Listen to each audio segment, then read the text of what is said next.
Good day, everybody. Hope you all had a good weekend. Mine was, it was a weekend. It was a weekend.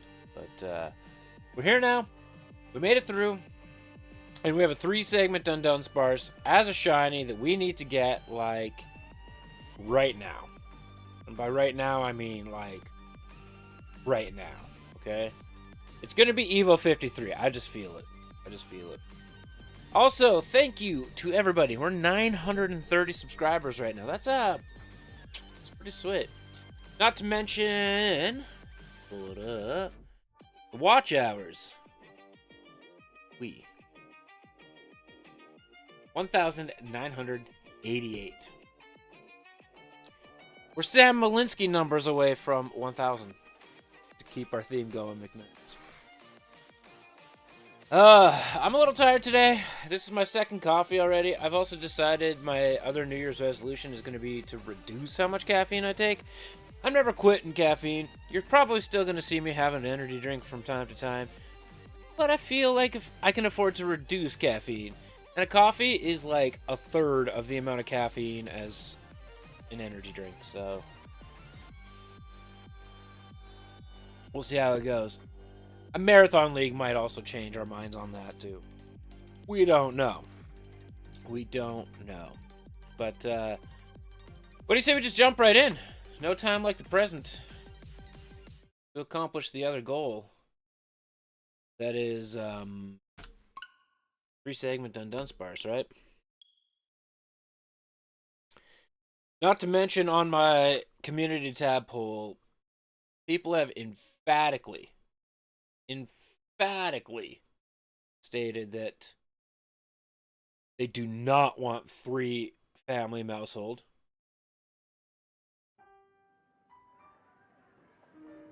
Honestly, Spiritomb was a pretty close second for a while, but then eventually shiny hunting all the starters kind of took over, so. Which, thank God, because as much as I was willing to do both, I really want to do the starters. Not to mention the starters is a 25-part series that I can put out for long-form content to get more watch hours to hopefully get to that part in the program faster. Just saying.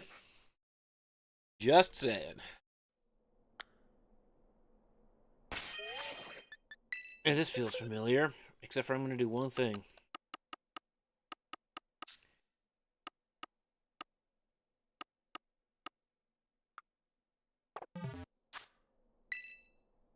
There we go. Now it'll always be on this box. We'll always have room. Good to go. I have an idea.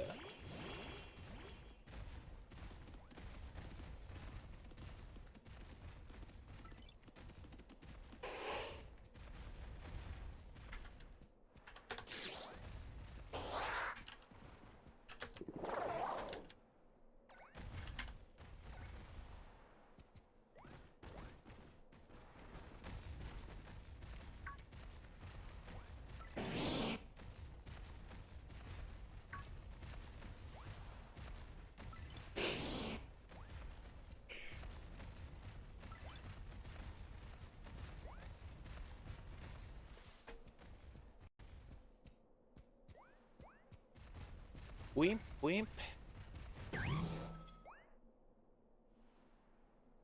There. Have fun, Twitch. Vote.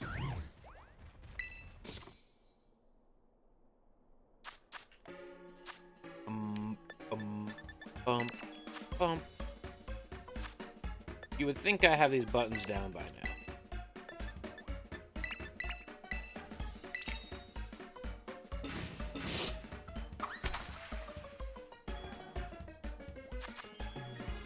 Okay, McKnights, outside of the angled head, what do you think about that axe? I understand why he does the angled head. Which tells me... Weird shade of green. I think that's just the general veneer shade in the bright pack. I also think I know why it's taking so long for my veneers to ship. I feel like it's not something the World Axoring League stocks because they're still through Rocket. So I feel like they probably place their orders one by one from Rocket. And then once they've got it from Rocket, then they ship it to me. That's my thought. Which really sucks, because now we're going to be...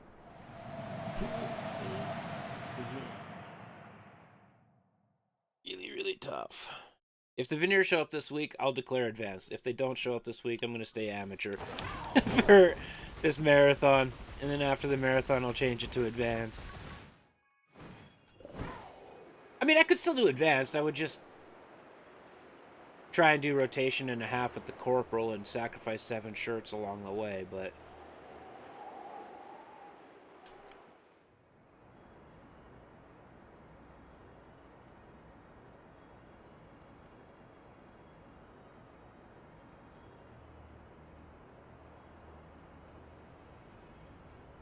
Make it?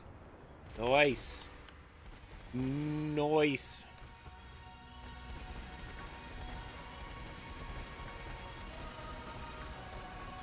I approve of snackage.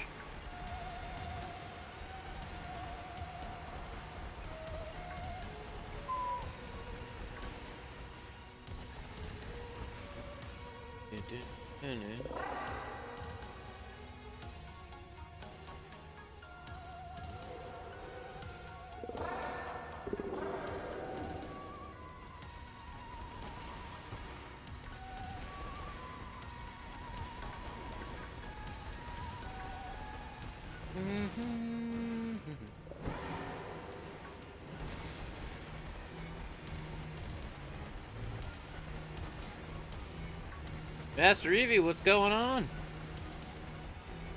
Good to see you.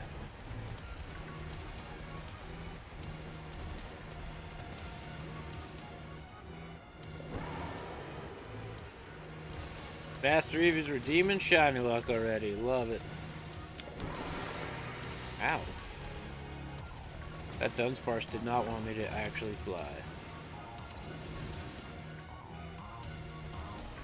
We got the grind. Not a lot at the moment. You know what? That's probably a good thing.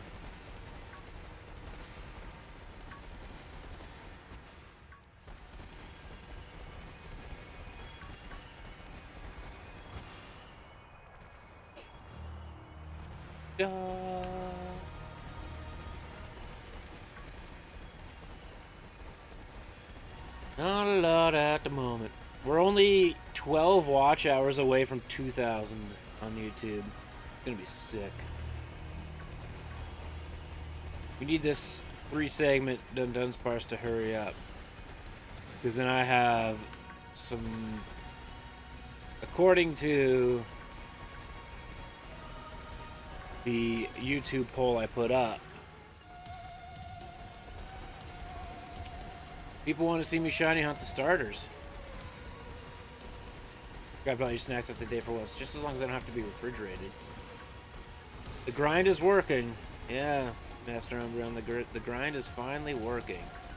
We got 50-50 on 2 and then 3+ for the... Need I remind you, we phased out on our last sandwich last time, so... 4 yogurts. Are they like banana yogurts, strawberry yogurts, blueberry, peach, orange, vanilla?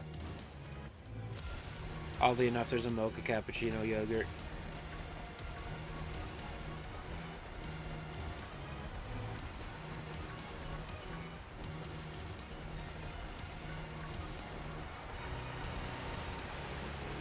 Is it fruit on the bottom?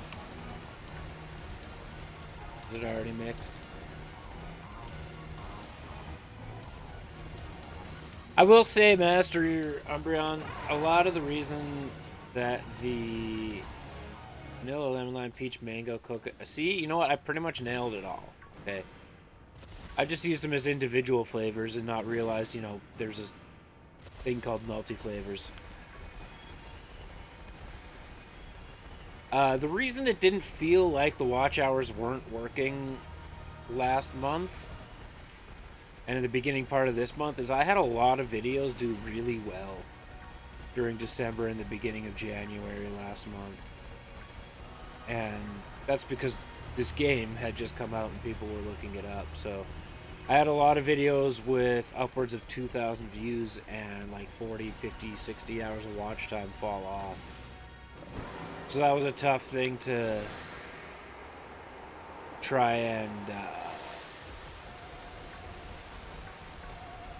gain on when I wasn't doing a lot of long-form content. I was mostly doing live streams and shorts, but to say that we basically neutralized the drop-off is still a big accomplishment.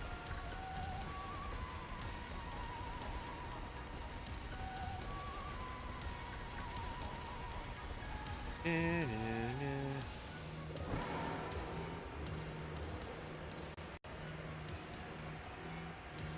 want to make sure.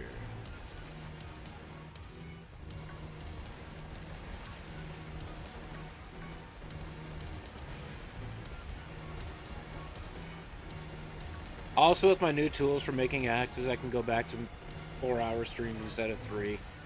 Simply because making axes is so much more efficient now.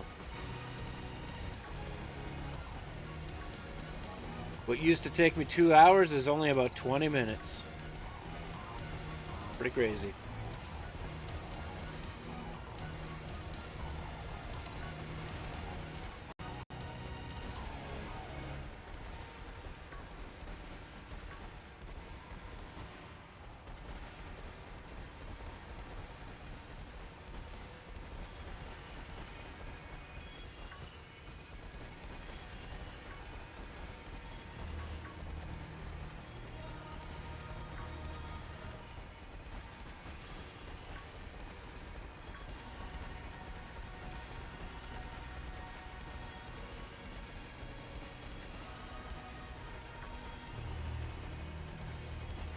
Yeah.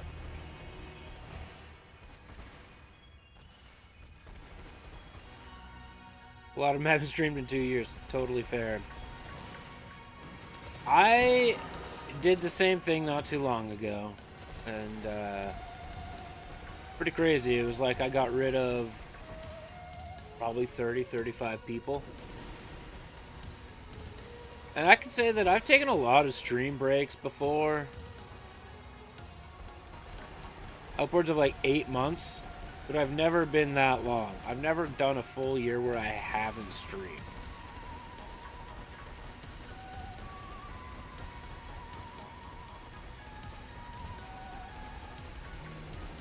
I think what wears on people, and I've been trapped in this before, is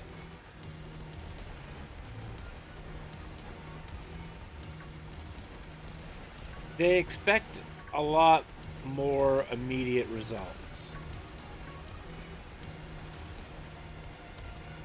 They see the outlier channels that grow on like Twitch and YouTube. They grow to like 1,000, 5,000, 10,000, 20,000, 100,000 subscribers or followers in a matter of a couple months, and they think, oh, that's easy. I can do that.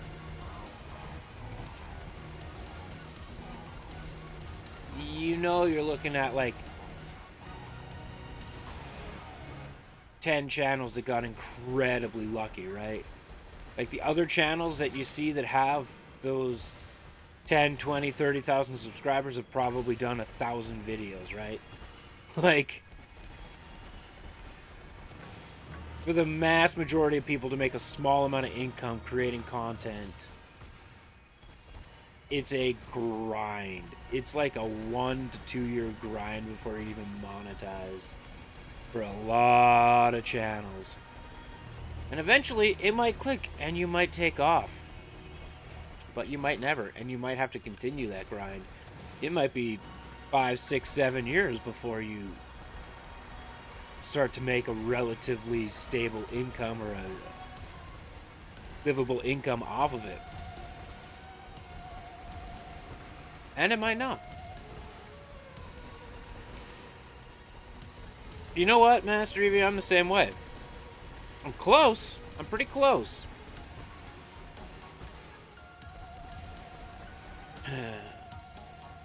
Is the next max outbreak? What do you mean max outbreak?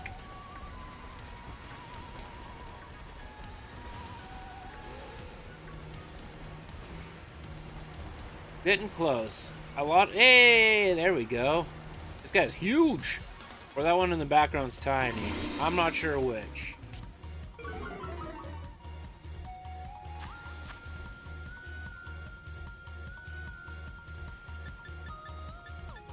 Do you mean like the event outbreaks?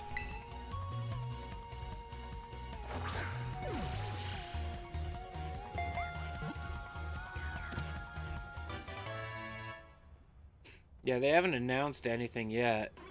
This weekend there is a 7-star flying Terra type Blaziken.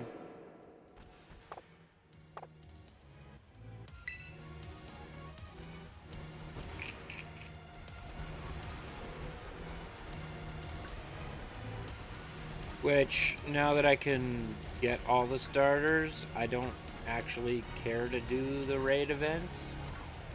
But yeah, massive, or I guess the event outbreaks, they haven't said anything as of yet.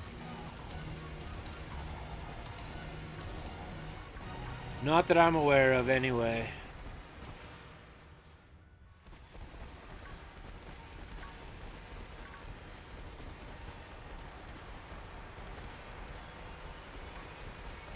But unless they're boosted odds, as we found out with the dragons, they're kind of a joke.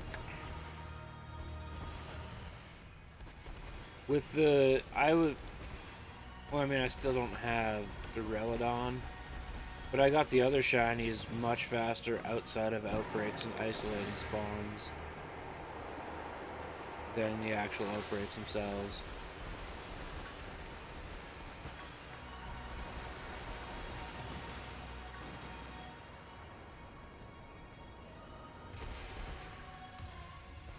That would be my thoughts. Now, they announced the 2 sets of mass outbreaks shortly after the Indigo Disc TLC came, or DLC came out. It was like the 14th it came out, and then on the 15th they were like, hey, Dilly Bird and then Dragons, and now we haven't heard it. So, in my book, or in my thought process, now they don't have to listen to me because who am I, but it would be nice if they did. They'll have to do things like that outside of raids, because like event raids legitimately don't drop anything I care about.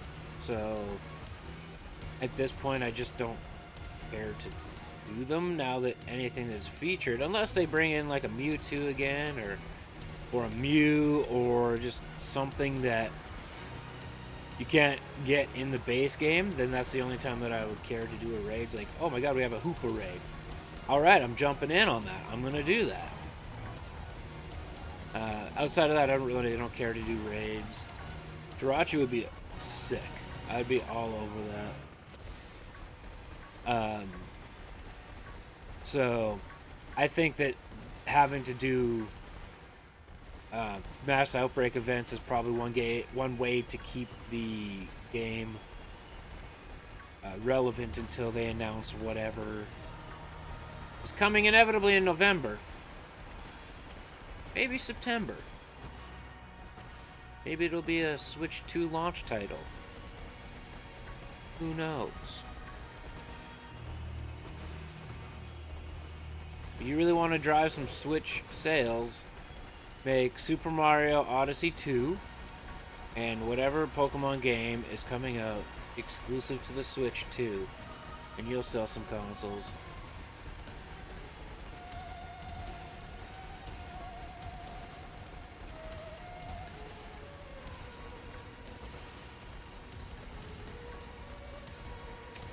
It's gonna be a good day.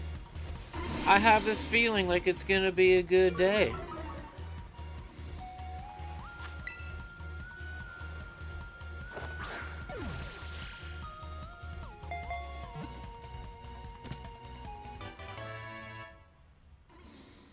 Maybe another Yu-Gi-Oh game. You never know. You legitimately never knew.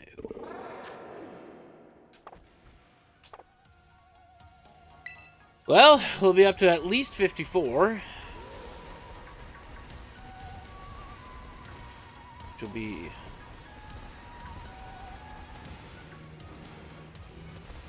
because every evolution is a chance of being the evolution.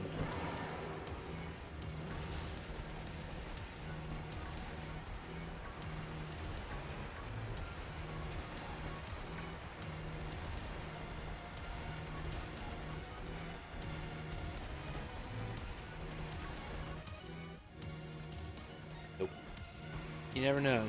Giraffe-a-rig or Farigiraffe. You never know.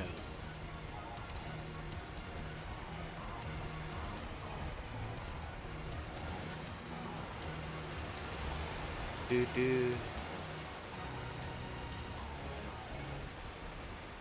are you talking about? I played a lot of Animal Crossing, okay? It's a cozy game. I don't know about Animal Crossing, though. Mind you, that was close to 3 years ago, maybe? That one came out, so... it might be time for a new one. Nah, 2 years ago for sure. Not 3.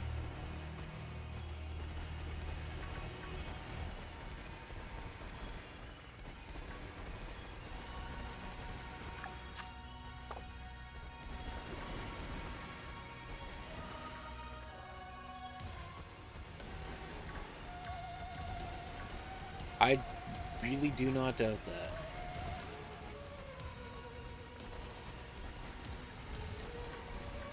It was 4 years ago?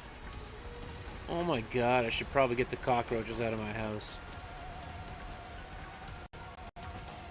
Your biggest support's real name by accident on Facebook?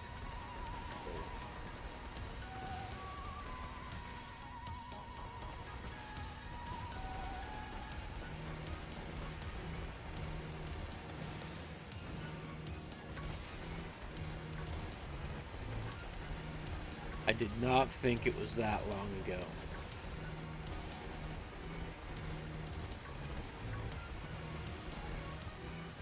Man, you could not get your hands on a copy of it at all. I can't go outside, so let's build a virtual life with a bunch of raccoons. Oh, I did too. I absolutely did. What was even crazier is the scalpers with the console. They were readily available on the shelves at Walmart for a long time. And people just didn't go to Walmart to buy them. But they were selling online for like $500-600 when you could have bought them for $400.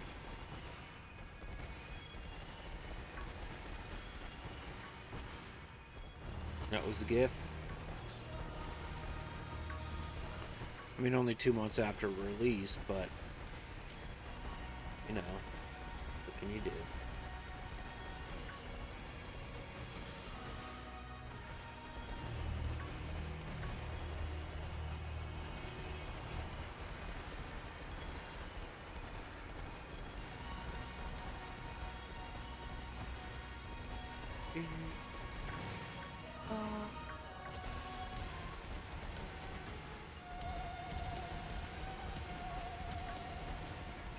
You know, I could see, depending where life leads in the next few months.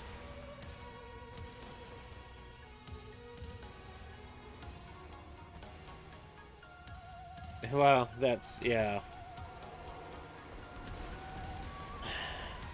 Especially if it's YouTube. YouTube, Facebook, all that stuff is basically one entity almost now, so pretty easy to leak real names.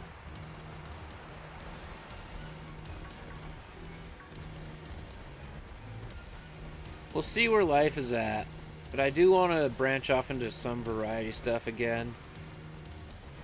This Dundunsparce hunt, though, requires like hours and hours and hours a day, so I'm okay with doing just Pokemon for a while. He's your biggest support on Twitch. Very nice. But there's a small chance that once I'm done with this, I might branch off. I might just do random separate streams on Twitch only for variety. We'll see. Or I'll just save variety for my own sanity. My own wind down.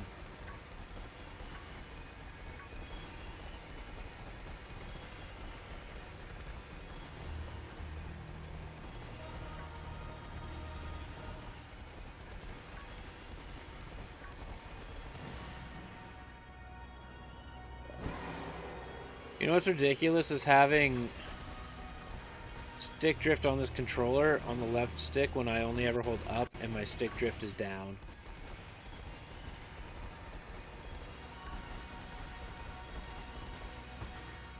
You don't see it here, but when you go do the map, it happens.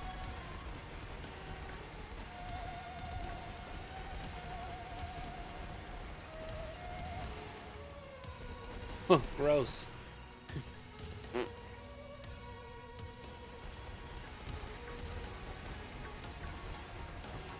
I might have been northeast. No, that would have been northwest for you guys too. It's like I've reversed my camera on this setting, so you guys are fine. Ugh.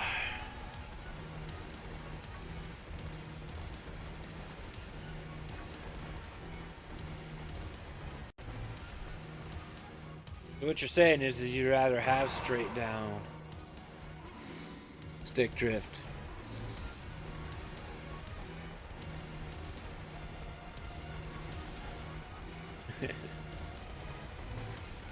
I'd rather just not have stick drift, but here we are.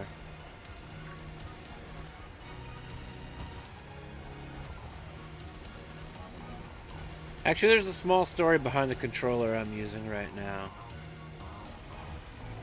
And part of me, I don't know why, part of me still feels a little bad for having this controller.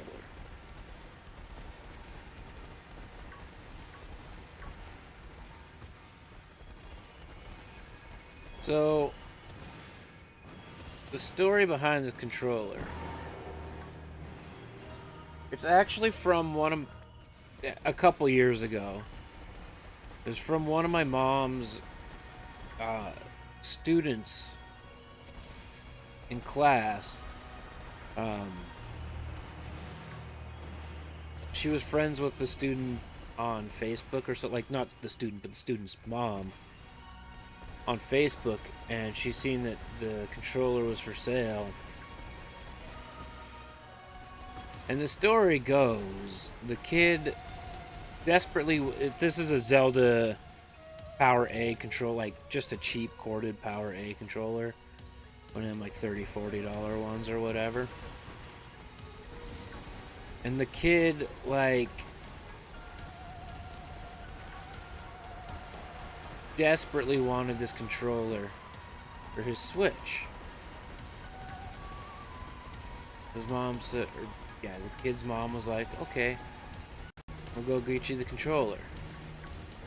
Well, they took the controller home only to realize they have a Switch Lite with no dock and no external controller support. And I felt like the kid's world was shattered. And I was like thinking to myself, it's like, well, what if the kid just saved up for a normal Switch and then he could use the controller? I don't know why I feel bad for owning a controller. And then the fact that the mom sold it to me for like $20.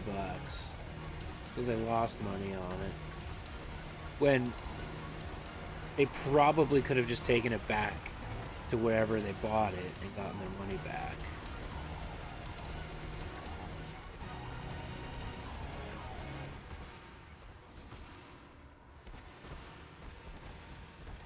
And knowing, no, I don't think that that's this family's case, or I'm not saying that it is this family's case, but knowing that a lot of the students in my mom's classes are low-income families makes me feel even worse that they lost 20 bucks.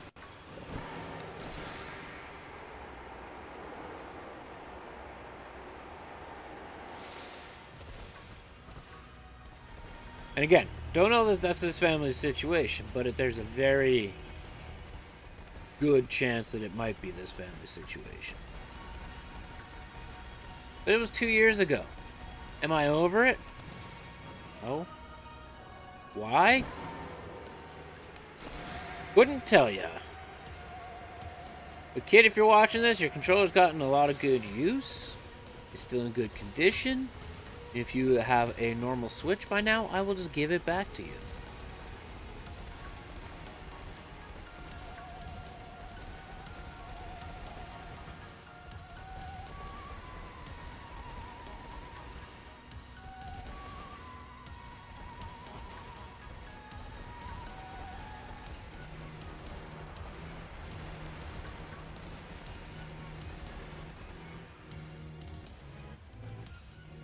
Alright, Dunsparce, I'm gonna take a sip of coffee, and one of you better show up as this pink one.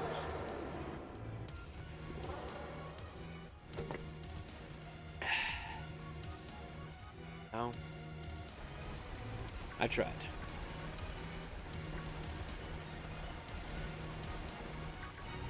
Last night I went to bed a little bit earlier than I thought I was gonna go to bed. I just had no ambition to do anything, no ambition to stay awake. And turns out, that was a terrible idea.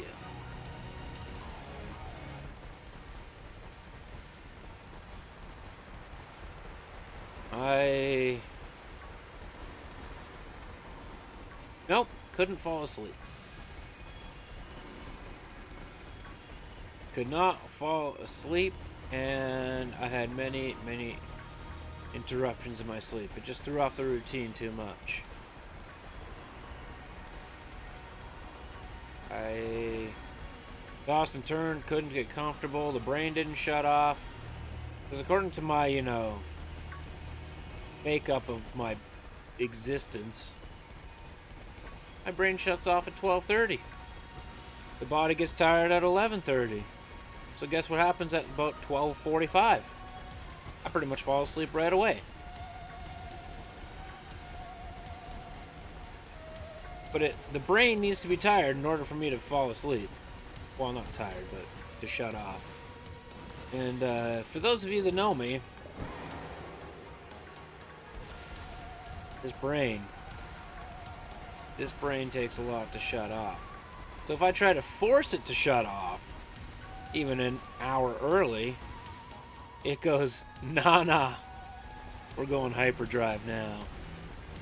So,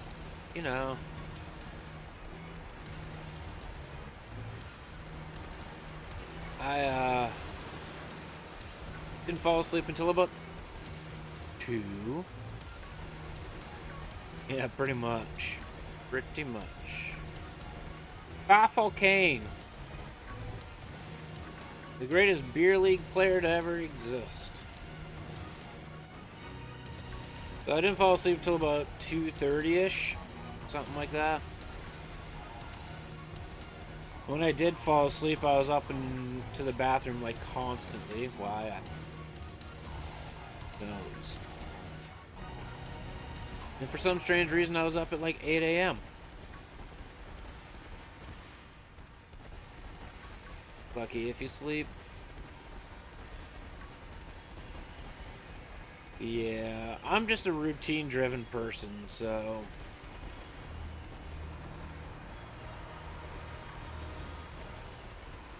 I don't know. I could probably eventually get into a new routine, but with that same breath, why? This routine's working for me. I'm streaming nearly every day. I'm getting axes built. I'm getting content edited. I'm going to the gym. I still get like solid 7 hours of sleep. I'm feeling pretty good with that. So why mess around with it?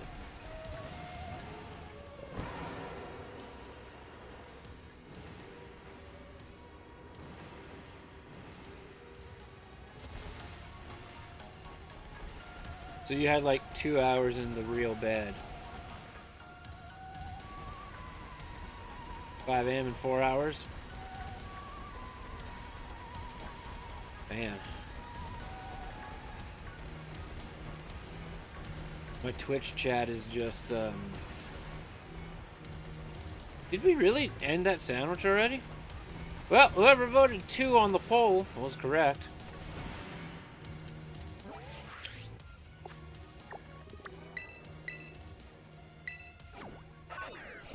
At least it wasn't 0.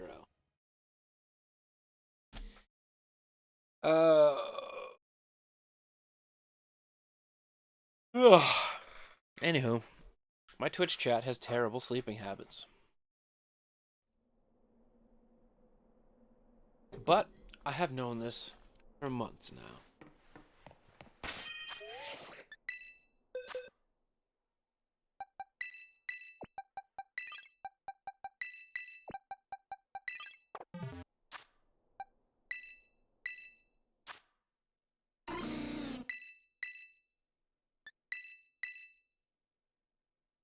This one doesn't have 69 for any stat either, so it's clearly not going to be the one.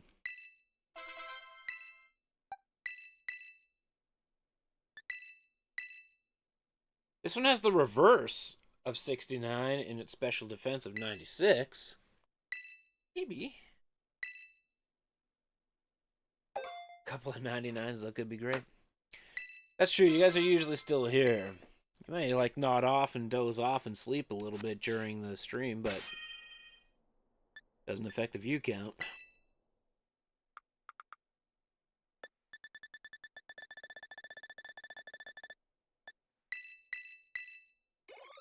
Okay. Number 53.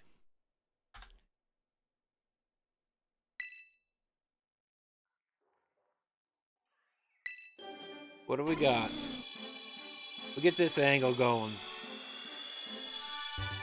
Not 3. Not a 3. I almost reset there and I was like, wait a second, we got one more to go. And this would be number 54. Convince it this way.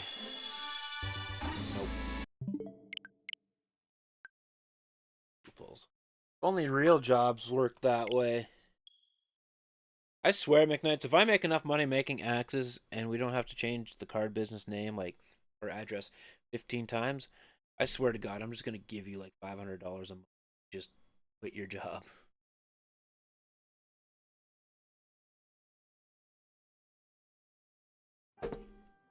And a free axe. Not that we'll ever... Well, I shouldn't say that. We'll use it. Use it in due time. I'll give you an actual white and green axe.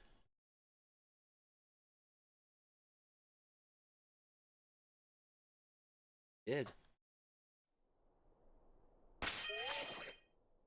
We won't talk about that, though. That's off the books. Have a couch in the break room? Absolutely.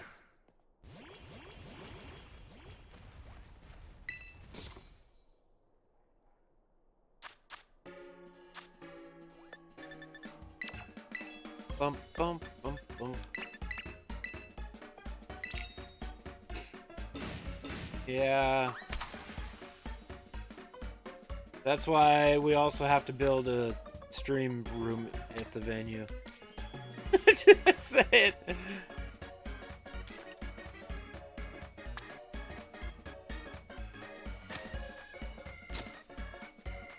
Just saying.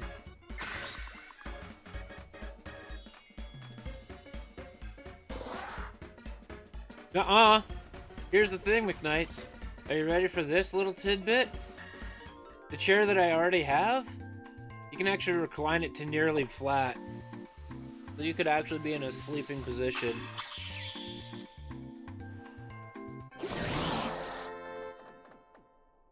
And it hard locks to that. The only thing missing is the foot extension. I didn't pay the extra 60 bucks at the time for the foot extension piece, so that you could be laying flat the whole time. It even has a headrest pillow.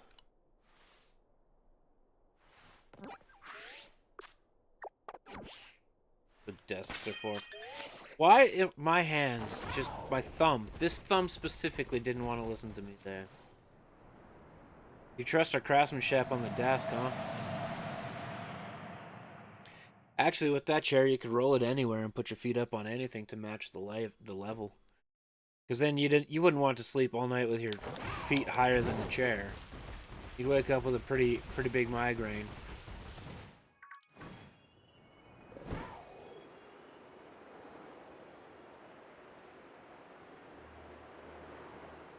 All the blood would rush to your... Well, all the blood would stay probably in the middle of your body.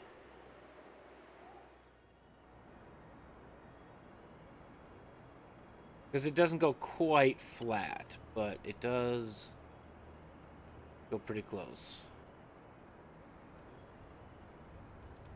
Well, I better send you home every night then. Make sure my blood's safe.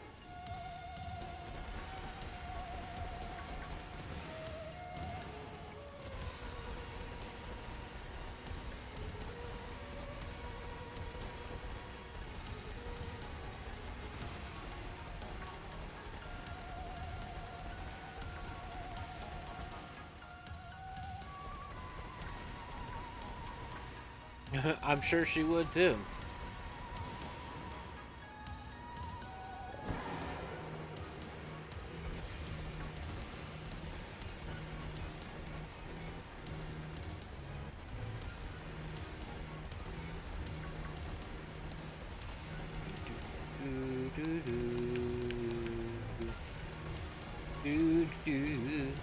Let's drive right on like we're true.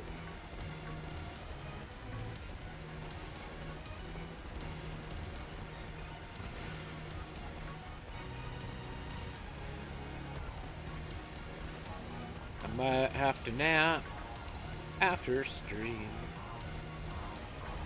Gonna be a good one.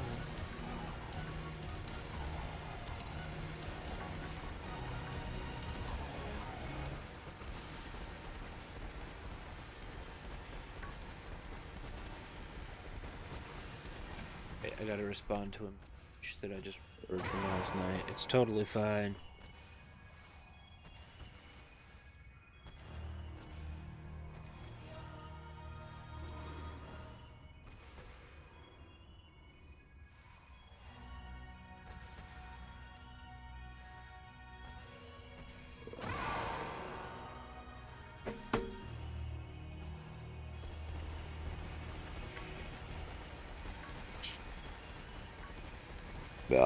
Excuse me. There's another reason I need to start cranking out axes and axe handles like a madman. But you guys don't know. My computer had another catastrophic shutdown today before I even went live. So, yeah, this is a little stressful.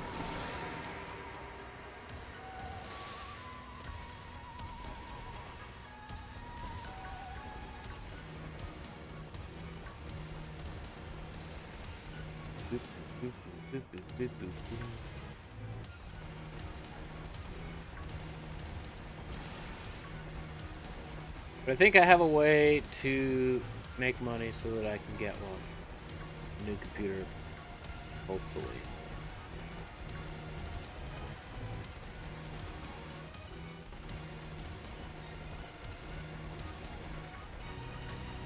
Fingers crossed.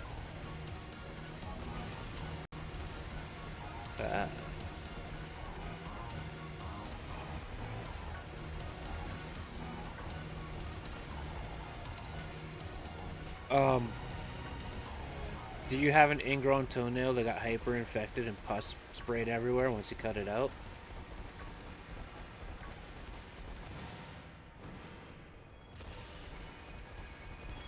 I don't know why I said... Well, I know why I said that. Apparently, that's what my Facebook feed thinks that I want to see in life, and that's all I'm being shown now.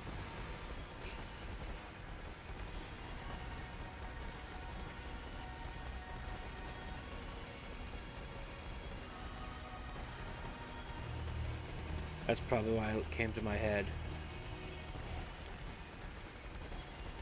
That the Tigers scored 22 goals in 2 games.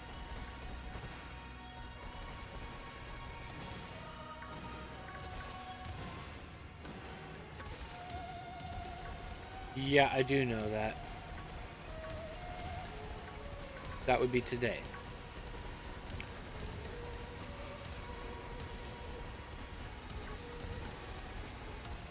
Did you open up the laundry machine and somebody's crusty underwear was in there?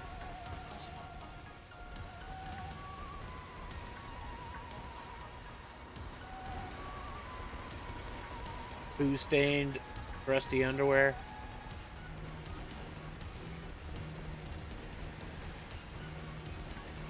Why am I talking about this? Where is my head that that's how it goes?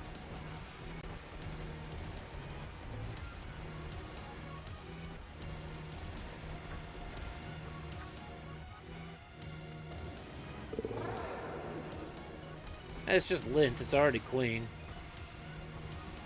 If it's in the dryer, it's already clean.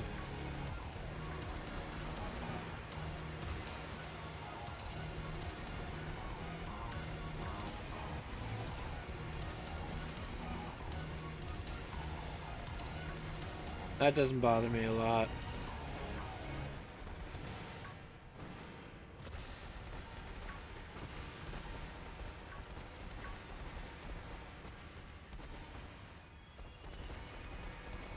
$10 says people don't even know it exists.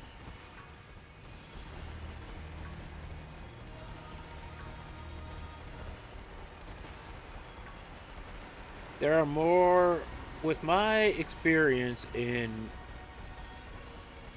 appliance sales, which is somewhat limited, but also while I worked at Feature Shop with electronics, I would sell a washer dryer from time to time. And I'd be like, oh yeah, and then this is where the lint trap is. Make sure you empty that. And everyone's like, these things have a lint trap? Yes. Yes, they do. Yeah, guaranteed they have no idea that there's a lint trap in a dryer that needs to be cleaned. Promise. And not to mention that, I'm not just saying it's younger people. When people come buy a washer dryer, that was like 40, 50-year-old people. Yeah, it just burnt out. Don't know why. Maybe like 5 of them in the wall and not a single one of them is shiny.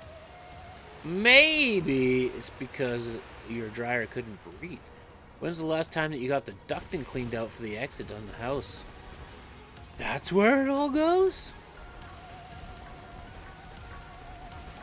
Yup.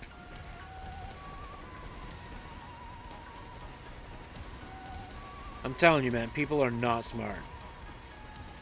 I understand your frustration in saying it's gross, but I bet you these people don't know any better.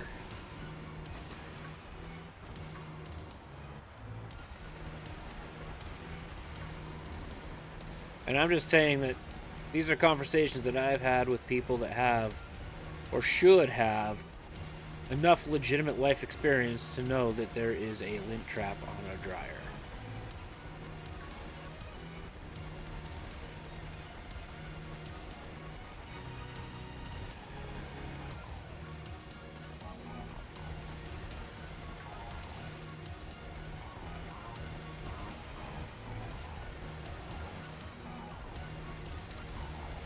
Also, you want to hear a story from Saturday night?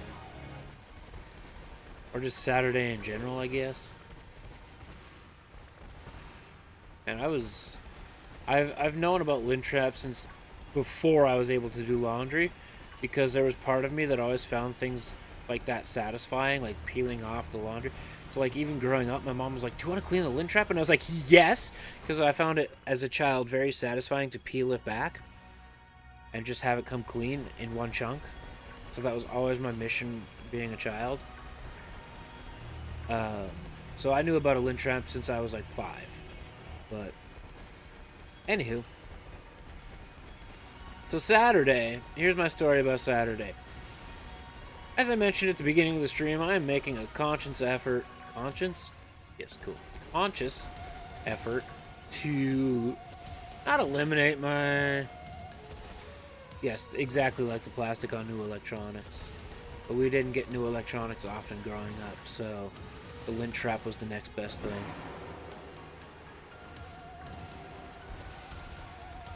But, yeah, I mentioned at the top of the stream, it's my mission to reduce my caffeine intake. Not, like, eliminate it, because I think eliminating caffeine at this point in my life is just basically impossible. I also take pre-workout before I go to the gym, so hello, 300 milligrams of caffeine. But my effort to reduce caffeine, just so I'm not so dependent on it. Like, I can wake up in the morning and feel good till mid-afternoon instead of getting the kick in the ass to feel good until the afternoon, just to give myself another kick in the ass kind of thing. So, Saturday morning, I wake up and I'm like, alright, it's grocery shopping, meal prep. I'm too tired. I'm just going to get going. And I'm going to stop at a gas station to get an energy drink. Smash it in my face before I hit, grocery shopping. And I ended up going to my favorite store, Windsor Plywood, Costco. What else did I do? And there was one other thing I did. What was the one other thing I did? Oh, I went to Walmart and got a new shirt, a workout shirt that I'm currently wearing, which is why that took so long to remember, who knows. But anywho, I stopped at Co-op. Now, there's this one person there who I'm going to remain nameless. But McKnights, you'll know who I'm referring to because she doesn't believe that selling Pokemon cards makes money. I went in there, it was like 10:30. And I bought one energy drink, okay? I know they're 2 for $7, but I bought one energy drink because I know how I am. If I buy one, or if I buy the deal, I'm gonna have 2 of them gone before I even hit the grocery store. That's who I am. That is what happens with caffeine and energy drinks and me. I know how that goes. So I bought one. Right? Drink it before I get to the as I'm doing all of my stuff, I'm out and about, whatever it is, right? I had one. For those of you that know me and have watched my stream, in a 3-4 hour window, I have had 2 or 3 before in a 3 or 4 hour window. So one is quite a bit of reduction for me, right? My friend was having a poker night, right? I had no caffeine since. It was 10:30 in the morning, feeling pretty good, had some food, drank some water, surprisingly. And then between, the meal prepping, doing a little bit of axe working, doing some editing, getting ready for life and all that stuff, I, got a little bit tired, So here's the thing. I'm fat. Surprise, surprise. Shock to nobody. And I have thought about this. It takes energy to move mass, and I have a lot of mass to move, therefore my energy levels tend to plummet at times. Hence why I'm going to the gym. Hence why I went grocery shopping to meal prep. So I'm trying to get better with that. But I thought, you know what? I'm going to a poker night. Might be a longer night. Yes, it's fun times. Yes, the energy's going to pick up, but I'm going to get a little bit just to get me through. I'm going to go buy another energy. Wait, since when? I thought you were just making that up. I thought it was a fat suit this whole time. So I go in there. There's a co-op gas station that's like 4 blocks from my house, and it's on the way out of wherever I need to go. It's just hyper convenient. So I go back and get another single energy drink. And again, here's the conversation. You know those are two for $7, right? Yep. Why are you only buying one? Because I only want one. Are you trying to give yourself a heart attack? You were just here earlier. No. That was 7 hours ago.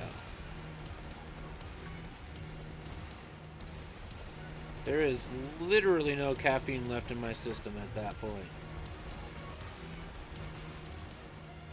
Also, you see I'm fat. Takes a lot to get this body going sometimes, okay? Also, do you know my caffeine tolerance?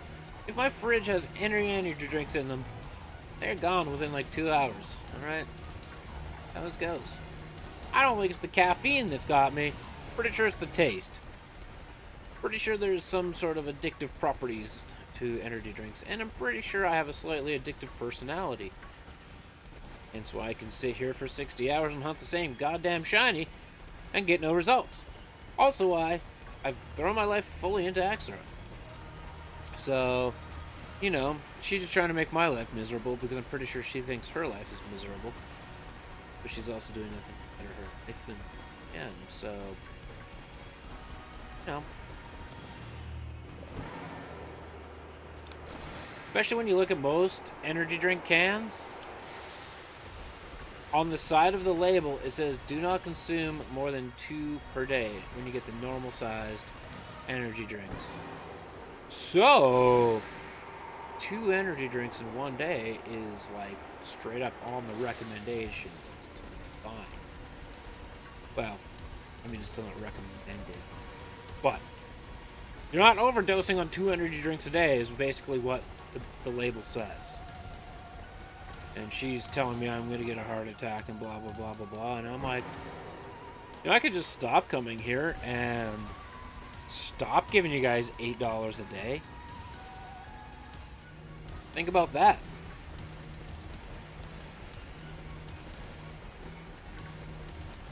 I know $8 a day doesn't seem like much. Hey, there we go, finally. But over the course of a month,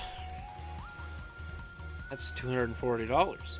Over the course of a year, that's like $2,600. That's like a month of your wage gone. So guess who gets cut hours because people stop showing up because you're harassing them about the choices they're making about energy drinks? Dude.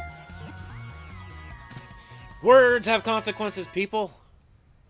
Words have consequences.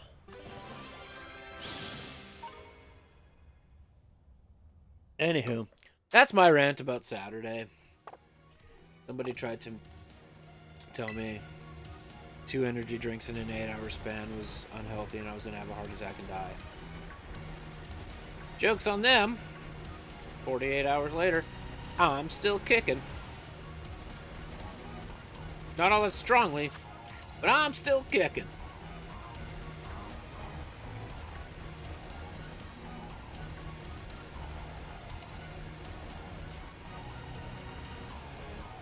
Really, and you know what? Okay, here's the thing. I should just start going somewhere else. Somewhere that's actually grateful for my $4. I might. I should.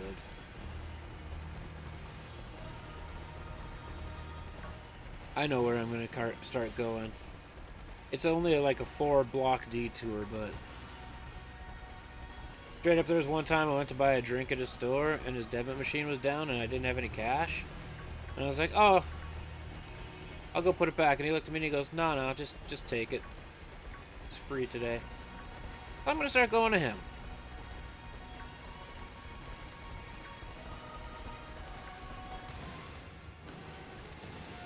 Here in my business. He's also Yes, co-op is local, quote-unquote local, but this guy's truly. So,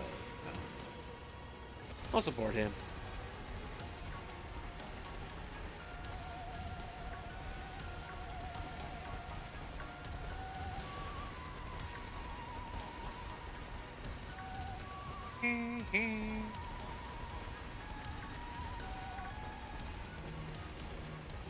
Also, reminder, guys, Wednesday's stream is going to be a little bit shorter because I'm finally getting my body looked at and fixed after like 9 months of neglect. So, yeah. Wednesday's stream is going to be just short, itty bitty, maybe 1.5 hour stream. I've been disconnected from my chat this whole time? What? Yay for self-care. Yeah. I'm sure that'll actually go a long way into, you know... When you think about it, maybe I won't have so much late afternoon energy crashing.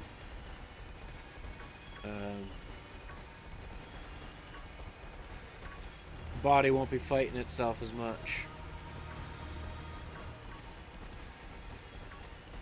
So, yeah.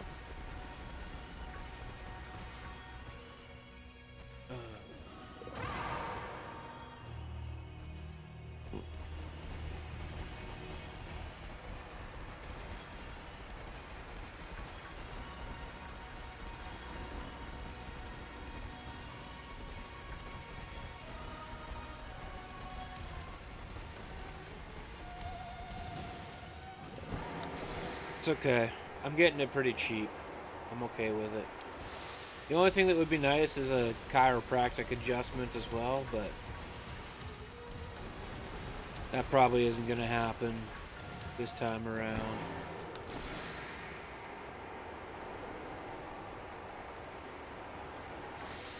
That's okay. One thing at a time.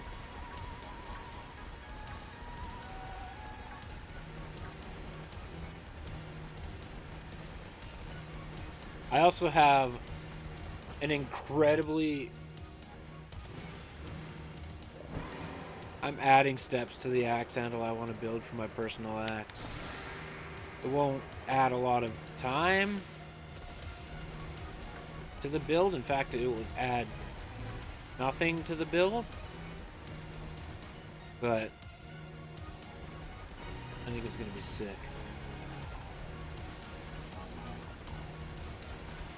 I think it's just going to add an extra element of... Damn. That's cool.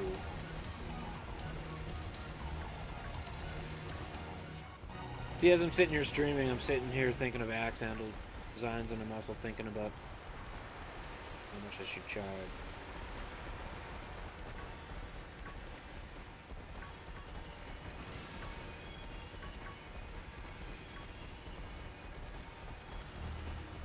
But what I'm going to do with the axe handle,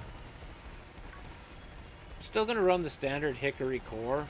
I debated maple because maple still is a more of a white wood than hickory. I don't want to spend any more money if I don't have to spend any more money, and it's my axe at the end of the day, so who cares? But I'm going to layer veneers on the outside of the core. I'm going to make the core slightly thinner. I know that that's not advised, but people make cores out of veneers, so I think I'll be okay. But I'm going to layer the core with a black and a red veneer on each of the outsides. I'm going to use that bird's eye maple for the majority of the plates of the axe,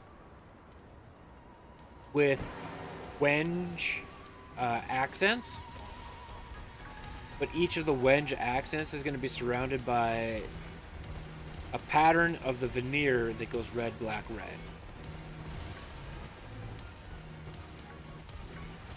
It's also my only way to get the handle extended to the full 19 inches for the 15-foot mark. I think it's gonna look pretty sick.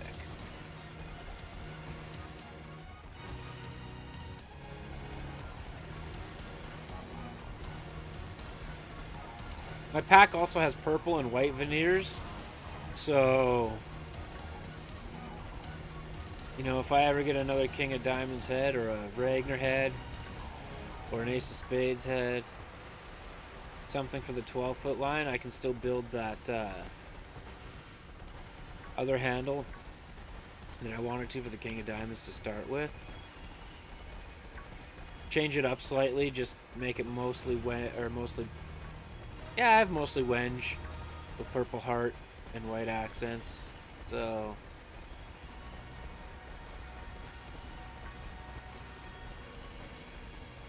I think it'll look good. I'll post stuff in the Discord for you guys as I'm building it. It'll be my most extensive build to date. And again, I'm doing it with limited time, but I'm gonna be honest. The last time I built an axe with limited time, it did pretty good for me. I finished 4th place, so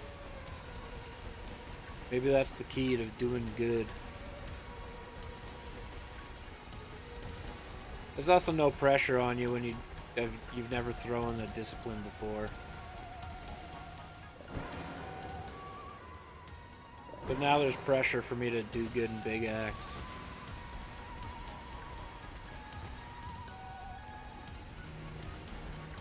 But I also may or may not have bought a better big axe. Fine. Christmas money came and gone real fast.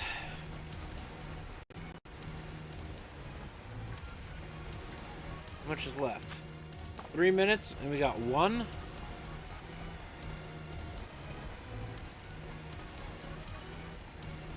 Boop-a-boop-a-doop.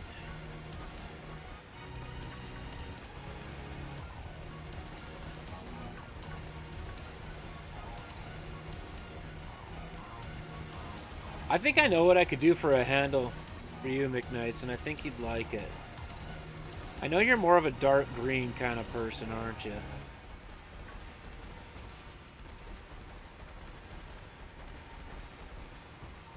Like Saskatchewan Rough Riders green.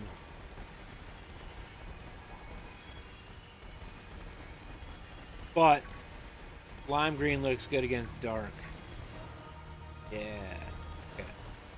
I have an idea.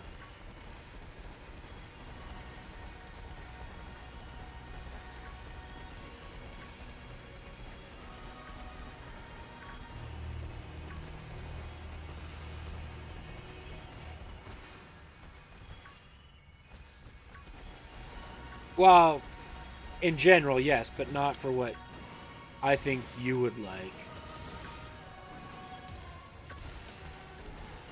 I was thinking more like dark green with some curly maple and wenge. Or just black veneers.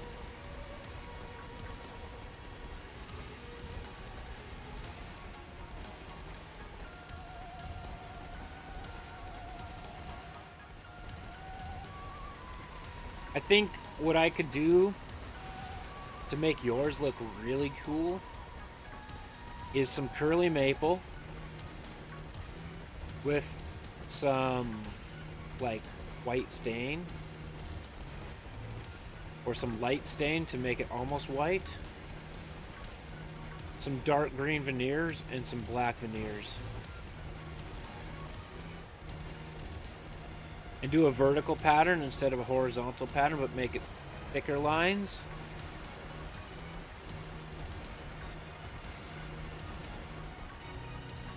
And then do a green veneer and a black veneer on the core so it looks like it's framed in. And then just do a maple core to make it white still.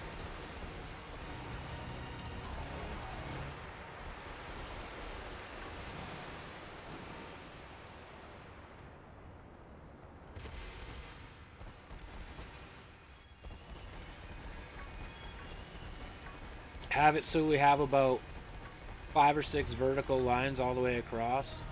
You get about 2 of each color. Think of it similar like that one handle I sent you that was black, white, and turquoise with the recurve on it. Think of that one.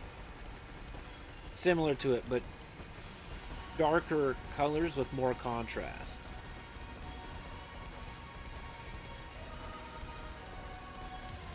But I already know you don't want recurve because you don't like the feel of recurve. Probably give you a head that's similar to the Rainbow Flyer so that you can throw it at 15 foot if you want to.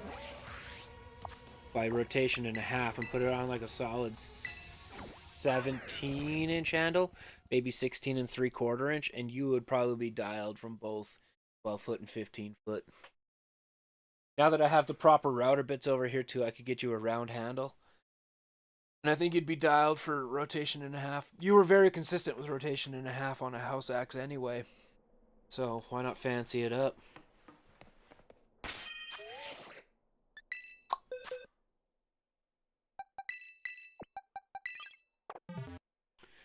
Number 55. 55. This one's level 60. I don't know that we've ever had a level 60. I know we've had some 59s. Whew. This thing is a special attack monster.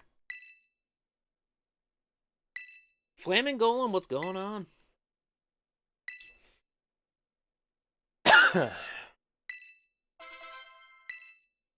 Alright.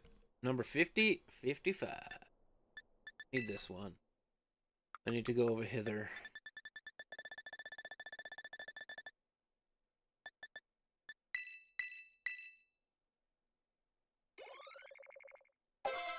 I'm doing good. A little tired today. We're hoping that this is the 3-segment snake.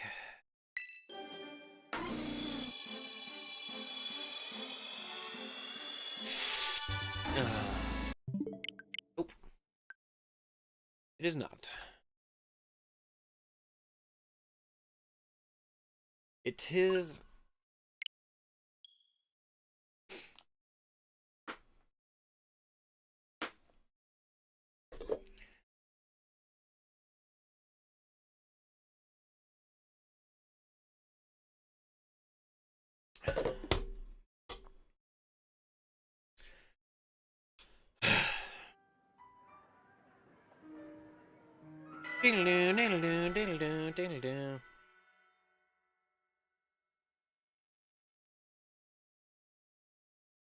Oh, man. Here we go. Round. Too many to count. Probably close to 60 at this point. No. There's only been about 5 sandwiches we phased out on. This is probably like 30.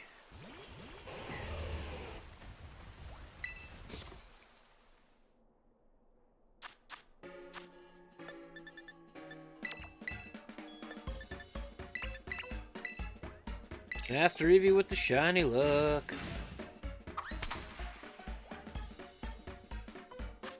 It means we're getting at least 3 this time.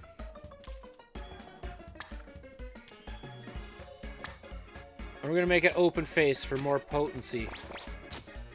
I don't think that matters, but you can make stuff up on the fly, right? Na na na na na na na na na.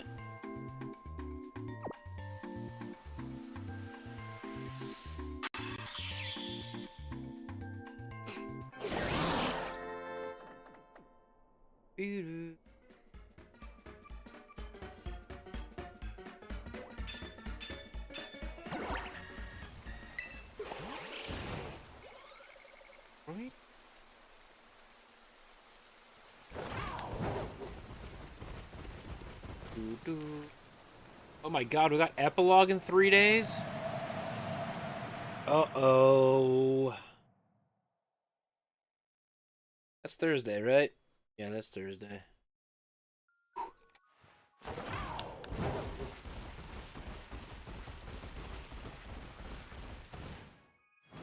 What are the odds this hunt will be done by then? Slim to none.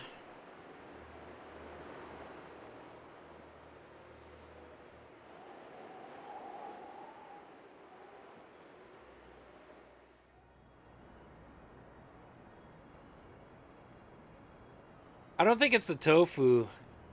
What I found is that their mannerisms change based on the herba mystica.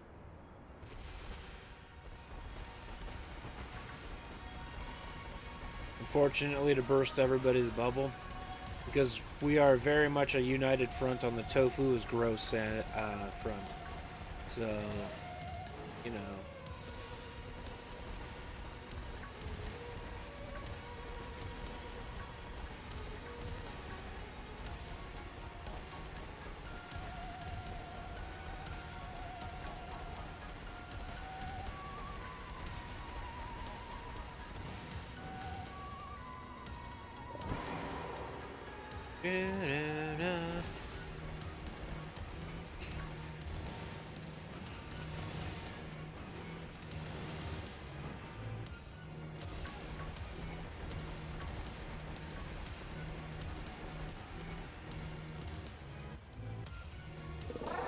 Anything?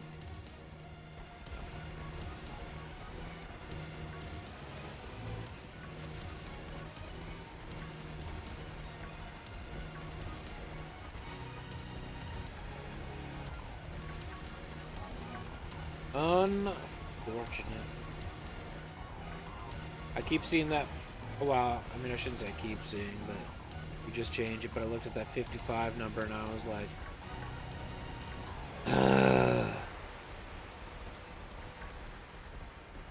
but you know what? McKnight said it was going to be, what, 72, 73, something like that. So 7 plus 3, that's 100. It's also like 27 below odds.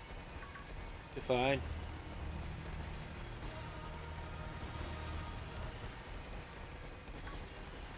I'm just saying 7 plus 3 is 10, which is close enough to 100. It's a round number. We're fine. And we're only 19 away from that.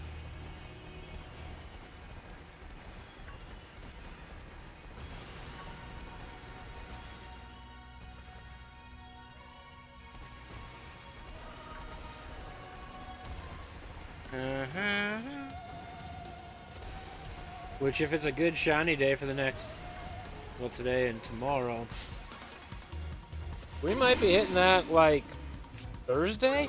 No, not Thursday. Thursday's epilogue. We might still have to do, like, one sandwich of this on Thursday, just so, if it's not over. If we're not done. Whoa. You guys got angry with each other. If it's not done by then, but I'm probably not going to do it. Epilogue is going to be too important to stream to delay it just for shiny hunting a 3-segment Dundunsparce.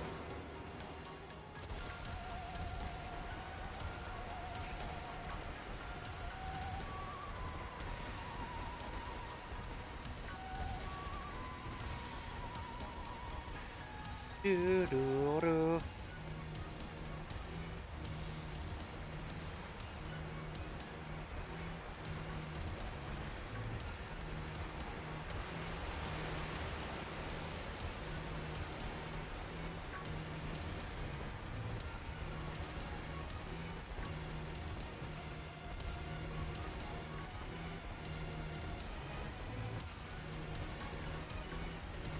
Do-do-do-do-do.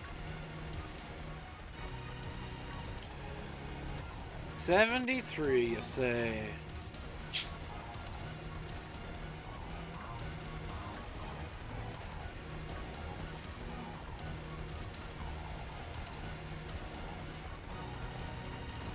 I do know what I say, though. It's gonna be my snack time after the sandwich. And hopefully 3 evolutions.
So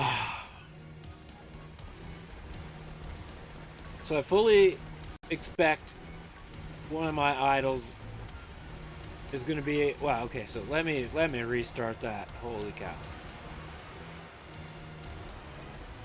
One of my axe-making idols, I've met him before, pretty cool moment. He's going to be at the Marathon League that I'm going to in 2 weeks. And I'm willing to bet he, like, cleans house. I'm pretty sure he was part of a 4-week mini league with the new rules. So he might be the only one of us that has legitimate practice and experience throwing from 15 feet. Which is crazy to think, because even the guy that owns the venue straight up said, I don't have an axe for 15 feet. And he doesn't think that a 19-inch handle is actually going to solve or work for him at 15 feet, because he already uses a 17-inch handle. For 12 feet. Did I say 17 feet? It's 12 feet and then 15 feet. I'm an idiot. I am extremely tired. I'm gonna be real with you, chat. If I mumble and I ramble and I don't make any sense, because I got like 0 sleep last night. But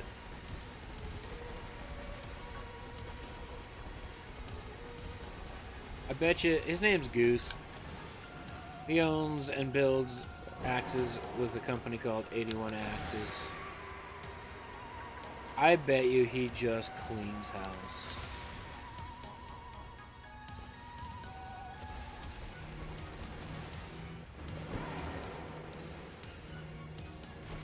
But the guy, the venue owner himself, he's also an axe builder. His name's not Goose. But, yeah, he's like, oh, I still don't have an axe for the 15-foot. Like, neither do I. But we'll figure it out. Oh, good, I was disconnected from my Twitch chat again.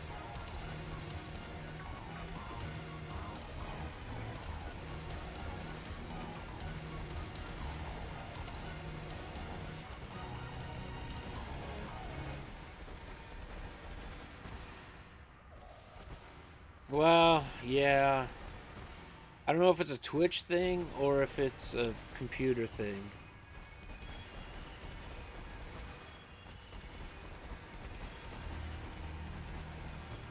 Yeah, my dashboard just continually says, reconnecting to chat.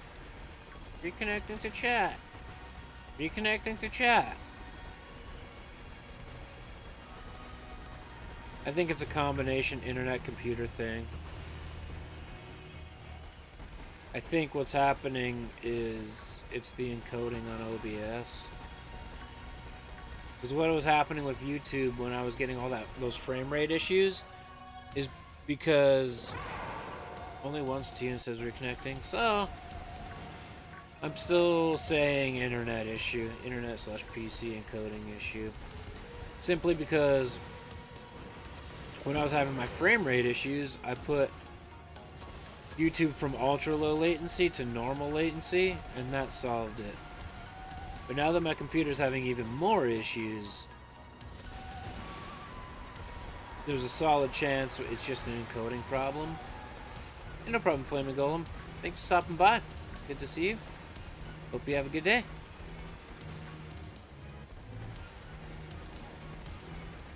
So that's my thoughts.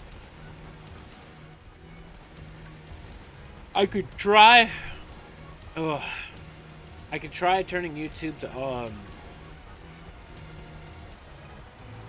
I could try turning YouTube to...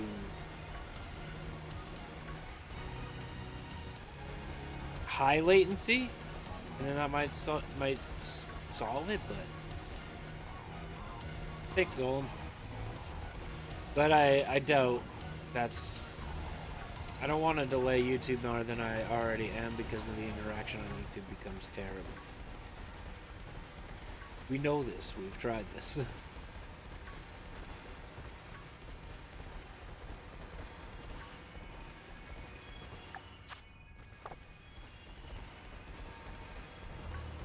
So, I'll be building a lot of axes. Hopefully they sell. Hopefully I can become part of the maker program soon. And hopefully I can start selling full axes instead of just handles. Generate more revenue that way.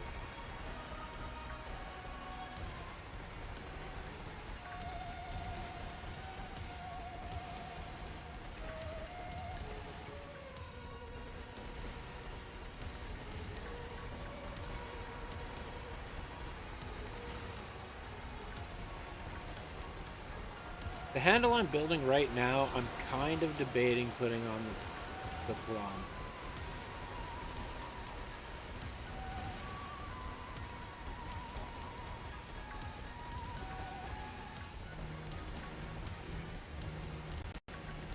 But I could also sort of piece together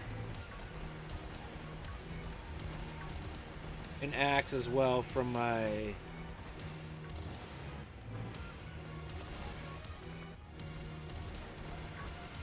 Yeah, I might. There'd be some head work that still needs to be done to it, but for the maker program, it would be good enough. Especially if I have somebody just vouch for me on it, I could finish the head later.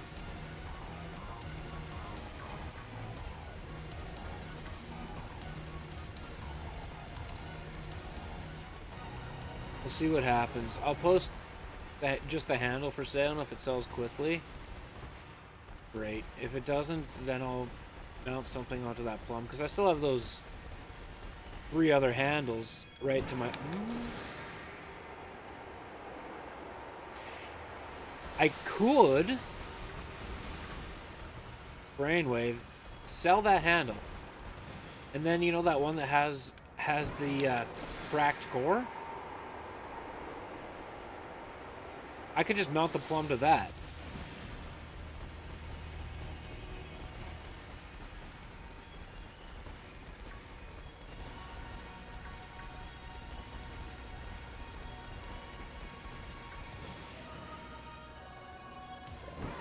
Then I would have the bad axe with the tiger wood handle, my big axe with the square handle, the plum with the walnut and tiger wood handle. I would have the king with the bird's eye maple, the wenge, and the veneers. That gives me 4 axes. I only need 3 people as a reference.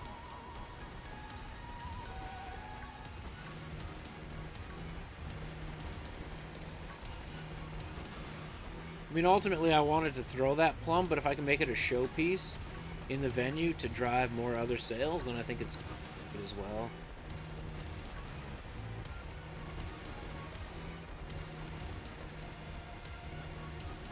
I would just have to tape off the handle while I'm doing a bunch of other head work to it while I'm polishing it and gluing it and grinding it.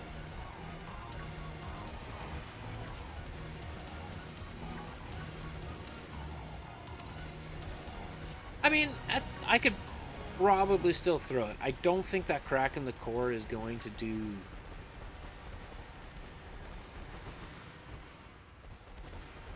a disservice.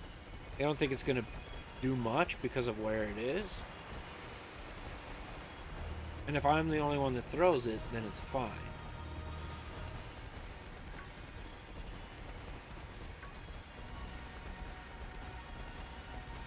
Maybe that's what I'll do.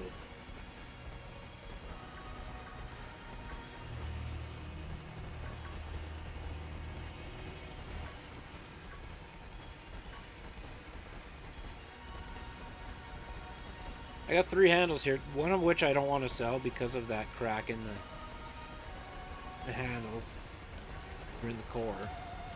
So I'll mount it to my plum.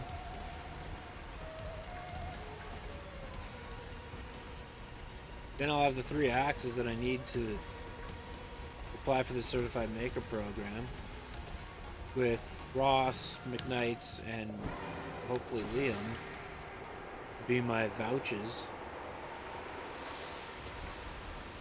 Then I'm part of the Certified Maker program.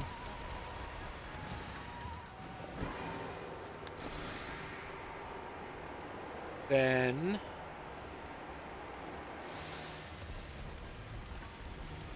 I can start ordering axe heads, including axe heads that aren't available to the general public, which means I can charge a premium for those.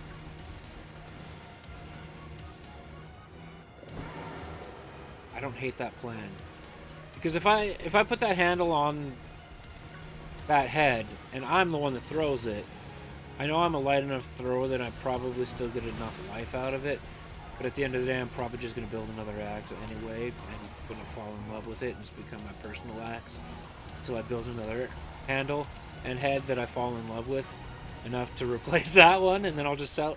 You know, I'm going to have like 42 axes by the end of the year for myself, and then I'm just going to continue. Yeah, it'd be more of a risk for you. But I also think that handle's just too damn nice to let sit off to the side. I know there's a small little gap in between one of the pieces. I don't know that we'll certainly care about that.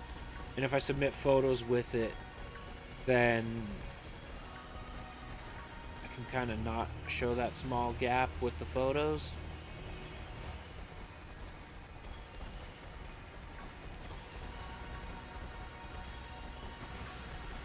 Now, the only thing that might happen is I have to attach photos to the axe that I sold you guys.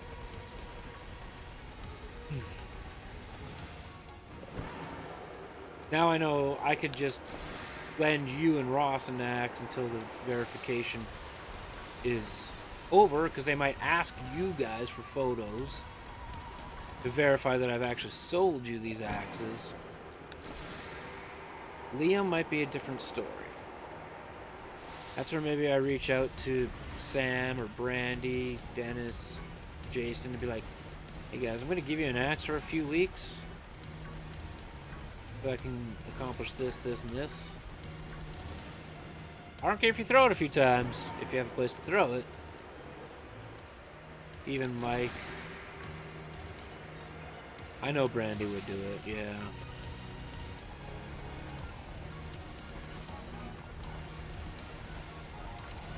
Because then that way I'm still within driving distance, reasonable driving distance, to collect the axes once the process is over.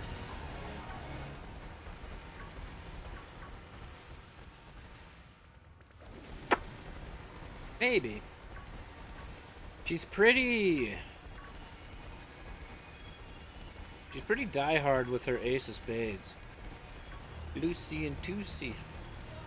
Can't ever forget that. But if I found an ace of spades where I could... If it's a Gen 3, I could profile it down to a Gen 1. And get her a custom handle that's on a 16-inch. If she ever wanted it, yeah. If she ever cared to compete further. My gut says maybe not, just because of the way her hips are, but you never know. Never know. If I can get her a 19-inch handle, because I think she would need all of a 19-inch handle. But she's a two-handed thrower too. I don't know. We'll see what happens. But I know I have options. I know there's people in my corner that would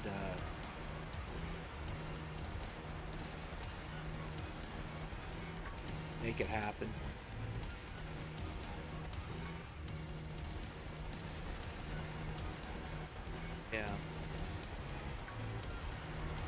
Mike and Dustin probably would. The only reason I didn't say Mike and Dustin to start with is they are, and the Brandons is they are carpentry people themselves, so they would probably nitpick a lot of things, but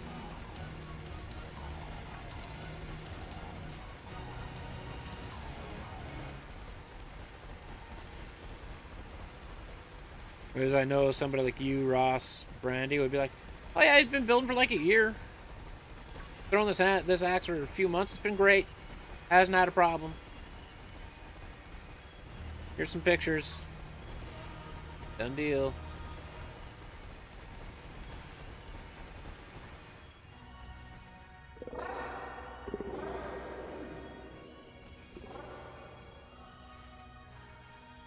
I was really hoping that was the email to say that my veneers are shipped.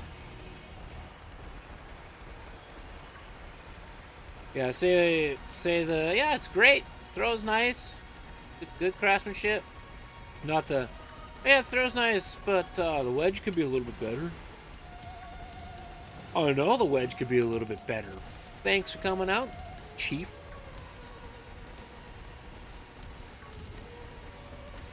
Do you remember that picture I sent you where the guy was trying to sell that axe for like 250 bucks? Where the head was mounted like 15 degrees off center?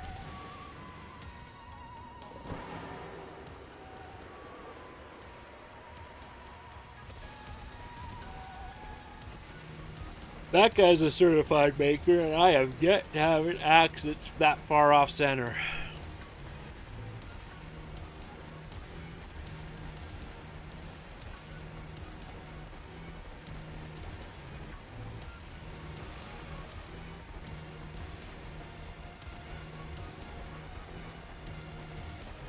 I also watched a ton of videos on what's the best way to make sure things are centered. I also run like 5,000 test fits before I'm like, okay, good.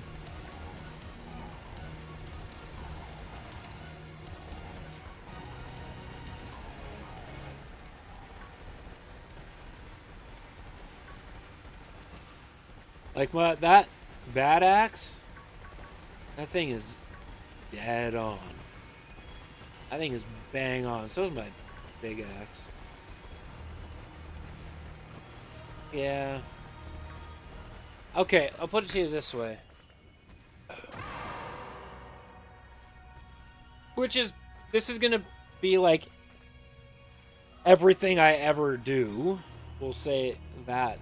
We'll preface that as a start.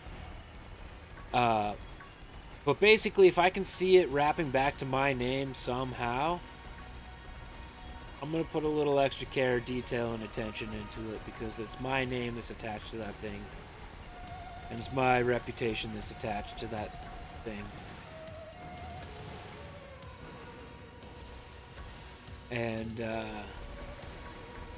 I don't know, there's something about the last few years so it's changed my opinion about myself in the last few years that I actually care about my name and reputation, so...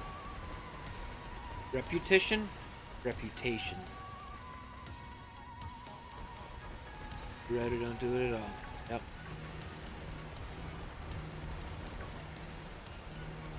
Yep.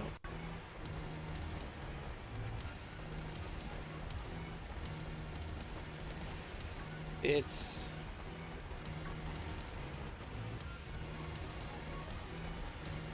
We're gonna phase out.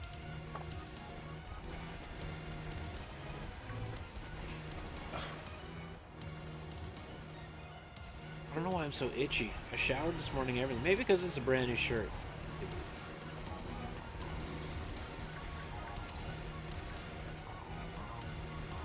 It's, and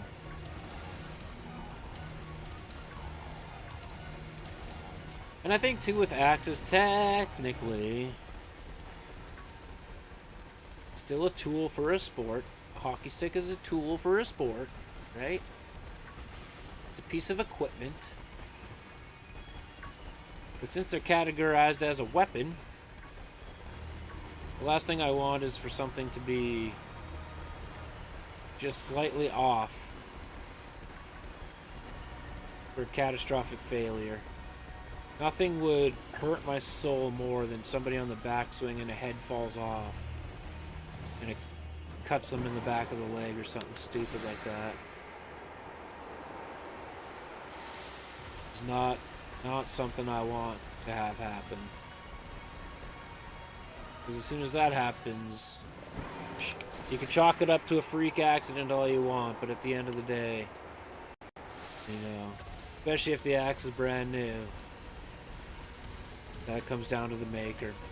If the axe is a few months old and is taking abuse, then you can look at the person that bought the axe and be like, well, did you put some linseed oil on the head? Did you drive the wedge down? Did you actually store it properly? Did you leave it outside in minus 40 degrees for like a day? Because that will ruin it too. Did you leave it in your car? A million different things that you could say to be like, not my fault. But if it's like they just got the axe and the head goes flying off, you're like, about that.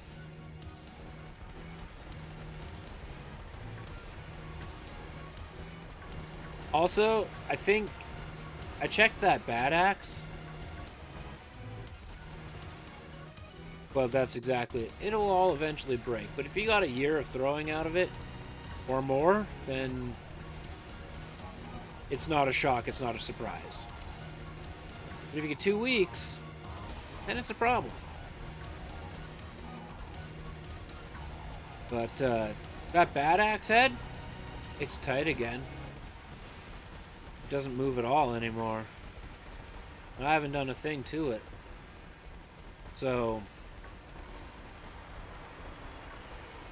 I'm just wondering if it was like we had a low humidity for a long enough time that the wood's dried out a bit. Probably should have dipped it in some linseed oil and it would have been fine. That's my thought. I didn't. But it's tight as ever again. So that makes me happy.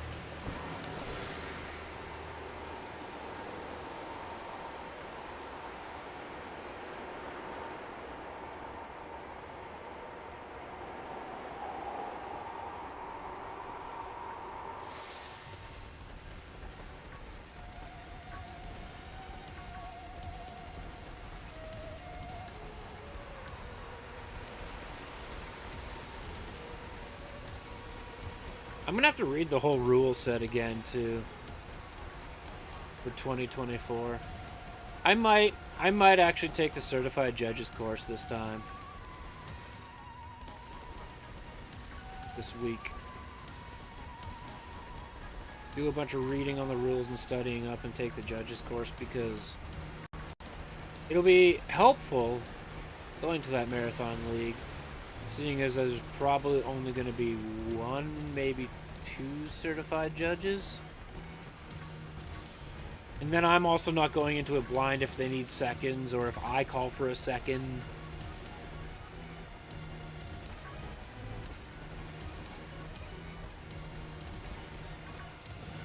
I've legitimately only ever called for a second, I think once in my life on my own ad. It phased out. Pretty sure I hit that. Snack time. I know it's touch rules, which thank God.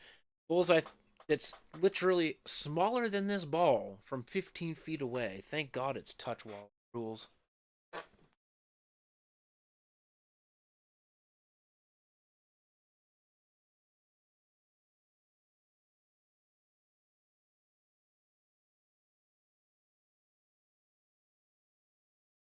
And it's only $35 US take, and you get unlimited tries. So, yeah, I'll probably take it.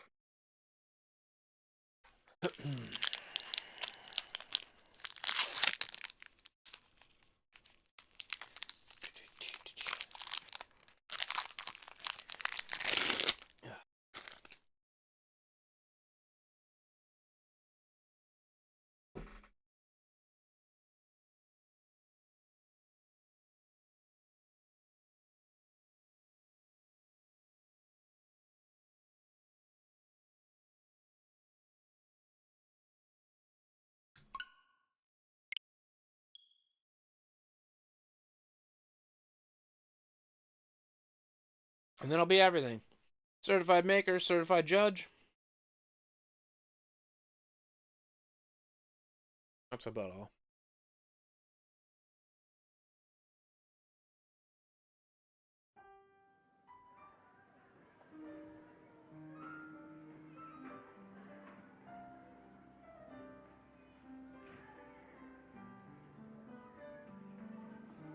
So many messages I don't care about. Bridge mix? That's good stuff too.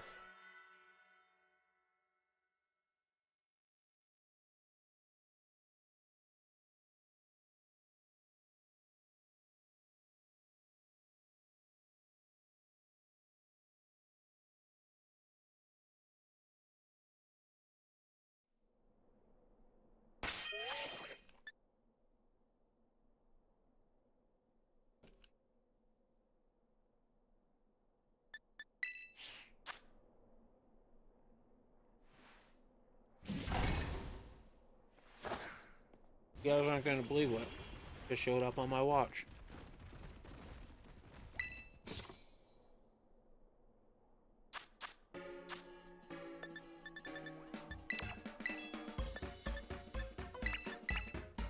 Nope. I'd be happy if that was the case.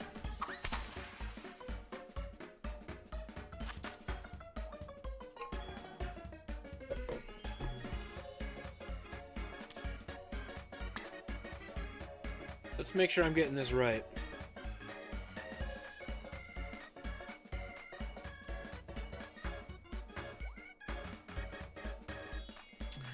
AK Illustration just sent me a friend request.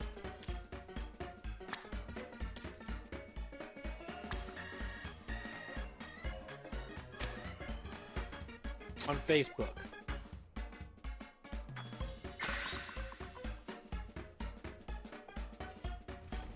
I'm banning and blocking them on YouTube, banning and blocking them on Twitch, and now they're finding my personal information and crap.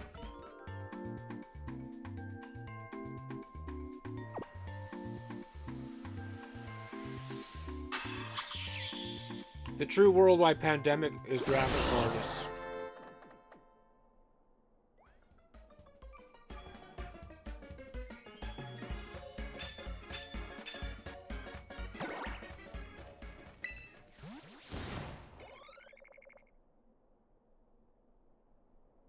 But that's the thing. It's one graphic artist that will pay for a bot to create 17 different accounts so that they can just troll low viewer channels.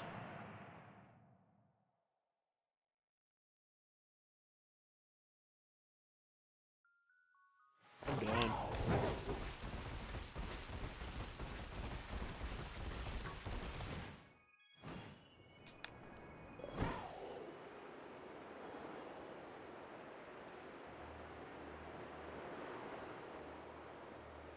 So not happy with that.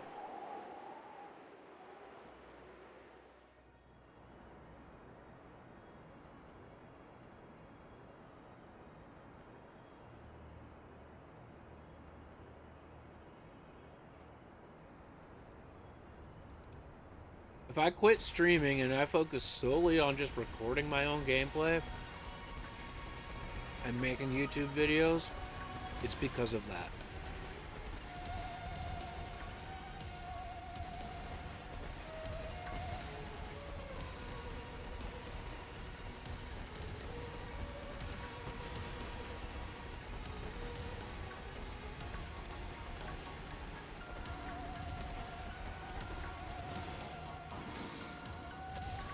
If it gets to the point where this channel is monetized,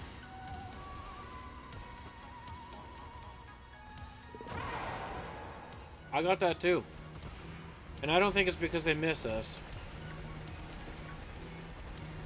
I mean, they might miss us. We might have to have a business meeting there soon.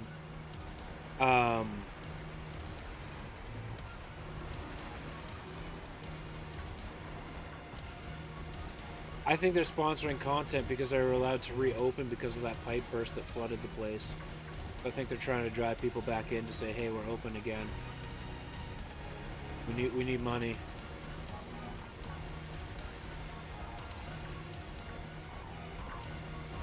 Because, you know, a place closes for a month, the city moves on and forgets about you. Even if it is temporary.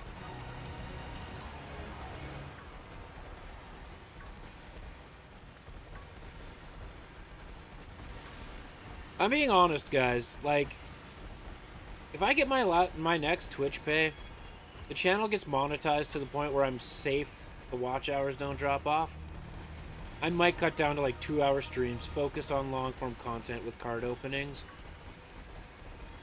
news videos again, and like random shiny hunts just for like 2 hours. Because the graphic artist spam, it's literally driving me mental. The fact that they're finding my personal Facebook now, not cool with that.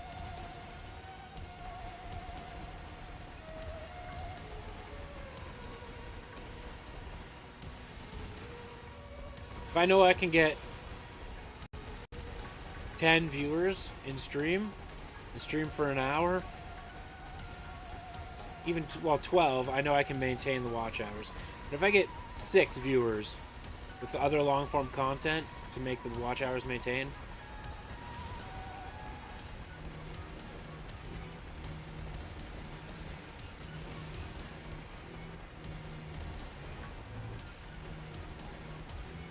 I know that sucks for you guys. You enjoy hanging out. But I'm not at the point where I can drown out the noise with other things just yet.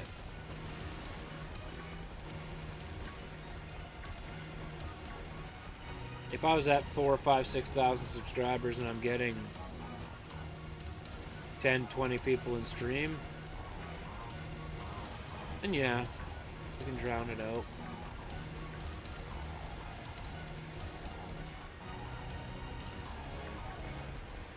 What I think is happening with this... Hey! We'll take a nice quick one while the other sandwich phased out.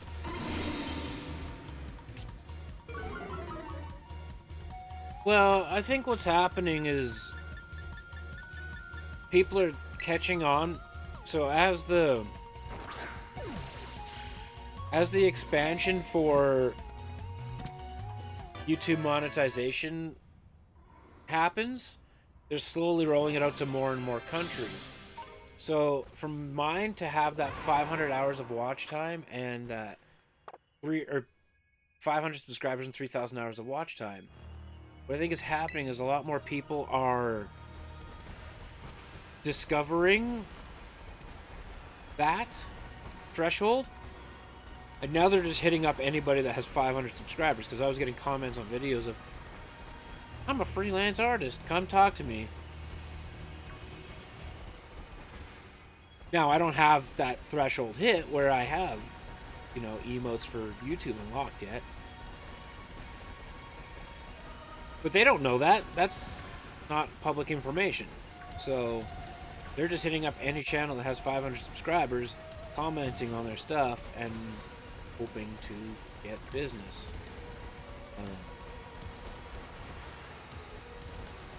And I'm not cool with that. It's the main reason why I wanted to just give up on Twitch. Not give up. But, like, once I got my last Twitch page, just to focus solely on YouTube. That was 99% of the reason, is because the bots that were trolling and garbage. But now that they're going over on YouTube, it's like, man, you guys are actually a plague. Now, I can appreciate the graphic artists that do it properly. Like, Kensa, for example, came in, supports the stream, has some fun, doesn't even mention it. Go to Twitter. Hey, my commissions are open. If you want emotes, let me know. That's the right way to do it.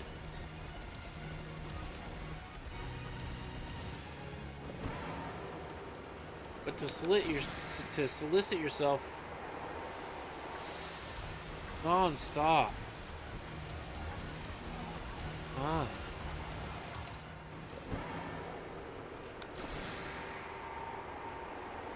Well, that's just exactly it.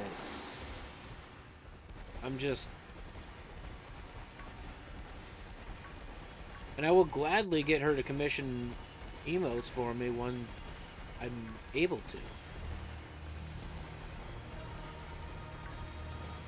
But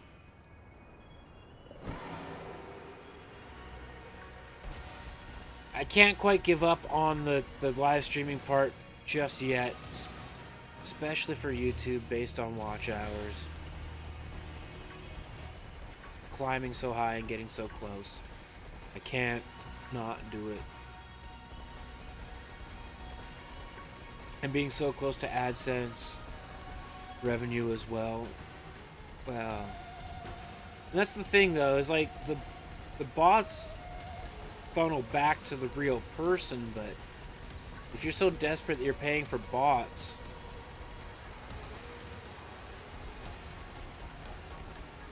something wrong.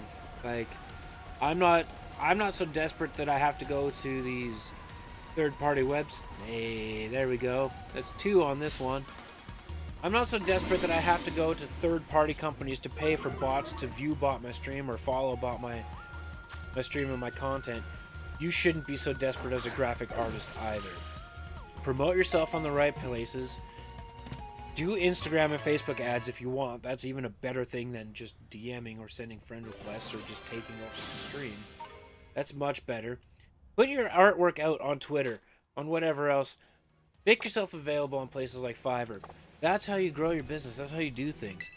If I'm not desperate enough to try and fake views so that I can earn $5 a day on ad revenue through Twitch, you shouldn't be so desperate to get clients.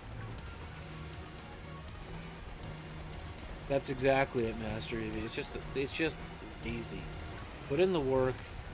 Do it the right way. People will appreciate it. You will get your business. Like, I'm growing a YouTube channel based on the fact that I published 600 videos. Yeah, just emotes. Just straight up, hey, I made an emote for such and such a streamer. Thank you for their business. I can open up my commissions for you too if you want something similar to this. Time-lapse the art. Done deal. Put it in the description or do a voiceover. Easy. Easy work. There's something satisfying about watching time-lapse art be completed too.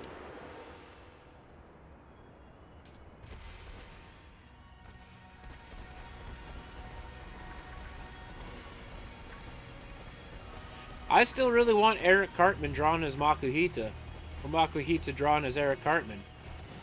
But, you know, A, money, B, I don't know that anybody else, aside from like Kensa or my cousin, deserves the work because they're not willing to do the work. I also find, I don't know if this is something that you guys find, but in general, so many graphic artists have the same style. There is no separation factor.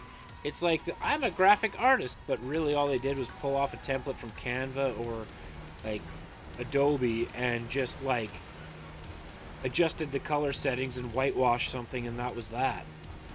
Like, nah, guys, I understand that that's the popular style, but I don't care to have the popular style. I want to have a unique style. I want to have a unique branding, and I want somebody that can help bring that vision to light. Not just the same cartoony, here's a semi-serious image of myself cartoonized with my name underneath and a striking swoop down at the bottom. That's all they do. Like,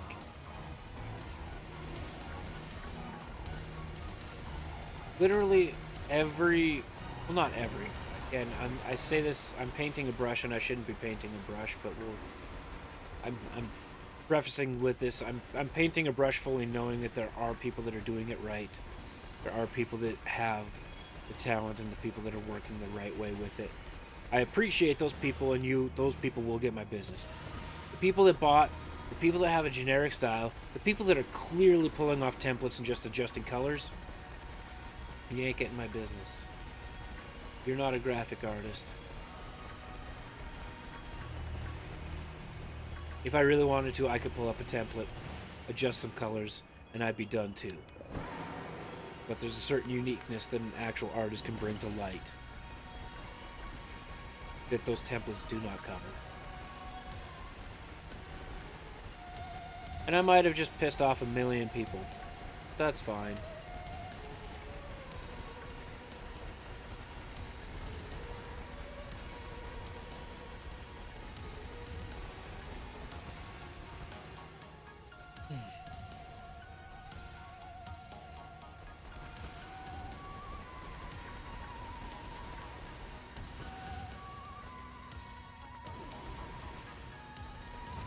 Well, and that's just it. You're bringing your own personality to it, right? Like, oh, they're in the other room. Like, I could go find art that I've done, and I'm like, sure, I've used references, but other than that, this is all freehand. This is my work. I didn't pull up an image and adjust a color palette.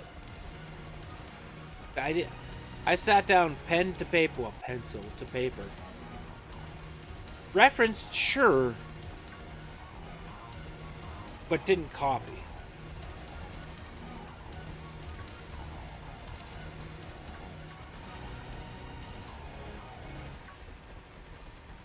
I just...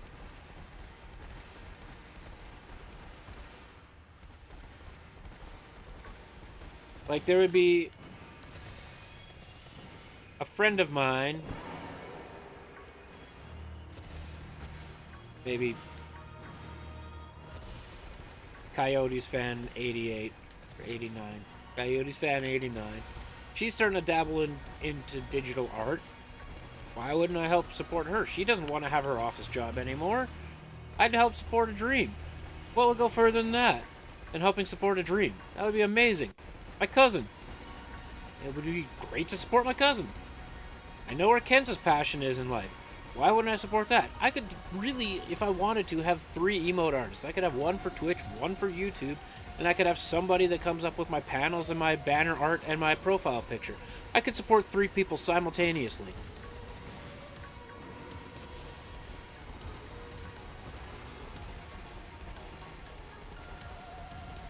And I would be much happier doing that because it's people I know. It's people that I know have a passion. I know people that's going to help bring my vision to light. And it's people that actually mean something to me. And I know they do good work. That's the other part of it.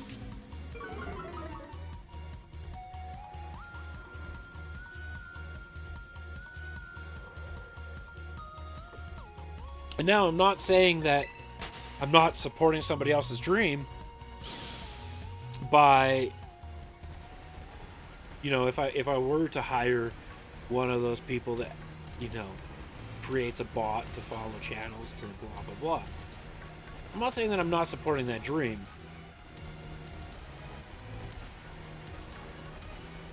But essentially all I'm doing is enabling them to buy more bots to do the exact same thing. It's not going to happen. I'm not gonna be an enabler. I will enable somebody to quit their job if their art is their passion and they can feasibly financially do it, and I can help them feasibly financially do it. That I'll enable. As strange as that sounds. But that's also helping somebody much more beyond just a monetary support. I know that it's getting to the point where it's affecting this person's well-being. So, yeah, if I can help you move closer towards a happier, healthier life, then I'm going to do that 100%. Especially if it's somebody that's close to me.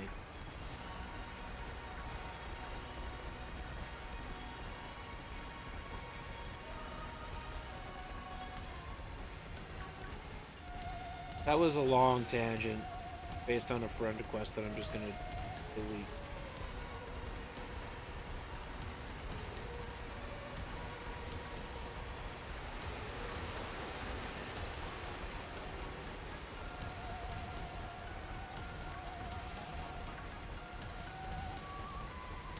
Like, I would probably get my cousin to do my, like, profile pictures and my banner arts and, like, my panels on Twitch, because his art is more of a striking art style. He's the one that does the whoops emo. He did the whoops emote on Twitch. Tangents aren't a bad thing. Well, they can be and they can't be. You guys stick around because you know I'm good for a tangent once in a while, and sometimes my tangents are either meaningful or they're entertaining. But it also drives away the people that don't need to be in my stream. So, but I think if I did that art style for like banner art on YouTube and a profile picture, it would probably look pretty good. It would probably catch people's attention, especially if I got them to do like random Pokemon and like that. I think it would be alright. I think it would look good. I think both Kensa and the other person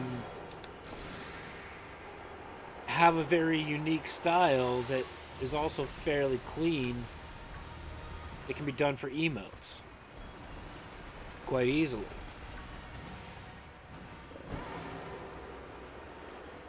So why wouldn't I? Right? Not to mention Kensa's like, hey, emotes are open. So she'll even do animated emotes.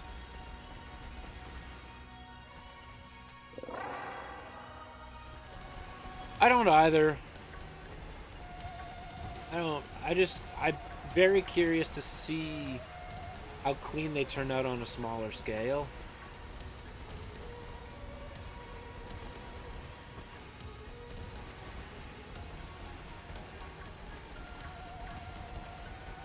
The pricing's not terrible either.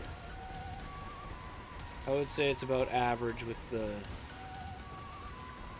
market.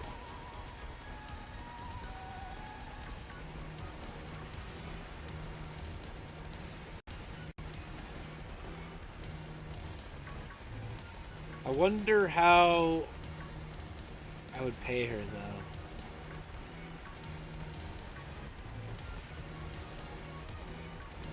I think PayPal's worldwide.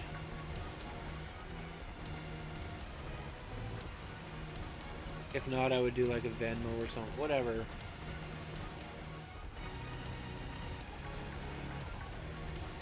I could just straight up ask her too. I probably should. Because honestly, if she could whip me up a Makuhita as Eric Cartman or Eric Cartman as Makuhita, I'd gladly give her $20.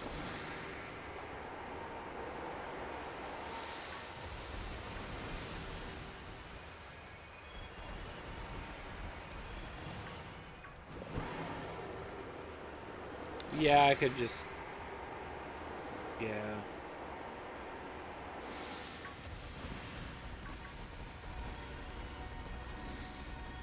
That's very true.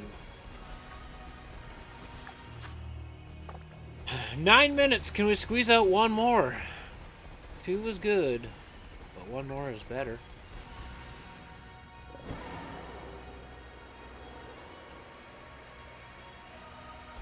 Should I pull the Space Boy? If you watch Space Boy enough, you know what I mean by this. There's been many, many streams where he just... it works better for him because he's a roleplay streamer. Specifically with the character he plays. But he'll be like, I'm gonna discover. I'll be right back. Give me like 20, 30 minutes. And he just leaves his character in the middle of the street or like riding on a train or something and he just walks away. And then there's nothing for like 30 minutes, but his stream is still live to like 2,200 people.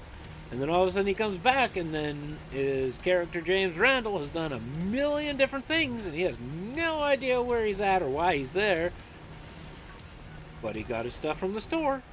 So, win, I guess. I can't quite do that doing this. If I'm like, oh my god, I need an energy drink, I'm kind of in the position where I have to like order it on Skip the Dishes or something. Like, I can't quite do that doing streaming what I stream. Oh, it's so good. It's hilarious. It is honestly, like, it's worth watching a stream just to wait for the moment that Space was like, I'll be back in like 15. And then you're just like, oh god. James is going to be nowhere where he was. And everyone's just going to think that he's having a manic episode. Oh, no. It's so good. Master Eevee, if you're into Grand Theft Auto roleplay at all, you know what? Even if you're not into Grand Theft Auto roleplay, just go follow Spaceboy, like, right now. His character is less roleplay and quote-unquote a shitlord. That is exactly what he calls James Randall. So it is well worth watching that. Have you seen... Okay, I might be a little bit out of the lore just because I haven't been able to watch his streams lately. But at the moment when 4.0 launched, did you see what one of the jobs he got was?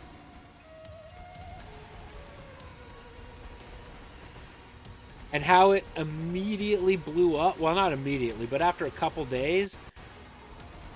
Like, how it became... Oh, okay. So the story behind 4.0 is that it actually takes place like 10 to 15 years after 3.0. And basically there was this war that demolished the city. And basically they're accepting people into any job at any time just because they need to help rebuild the city. Yeah, James is like 115, but he's still 82 at the same time. But, and the clowns are basically taking blame and starting it. So all the clowns are no longer in their own gang. They're like all for one at the moment, and it's actually kind of cool. Which means, when he had... Oh my gosh. He created the character during his subathon, and he still uses it from time to time, but he was a clown. But anyway, James has many jobs, one of which being a receptionist at the hospital, and within 5 minutes of being the receptionist at the hospital, he became somebody's boss just by talking to a doctor. But that's not even the best job he has. Are you ready for this one? He's a shift supervisor at the new burger restaurant that's in the basement or in the lobby of the apartments. So he's a shift supervisor at the burger now.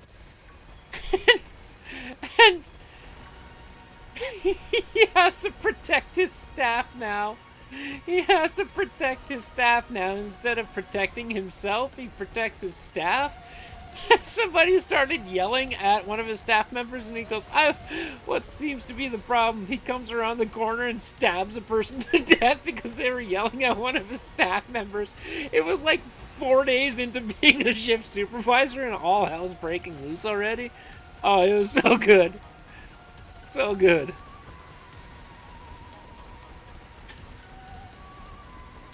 It just basically came around the corner and said, don't you treat my staff like that. And then stabbed the woman in the stomach like 3 times and then ran out the back door.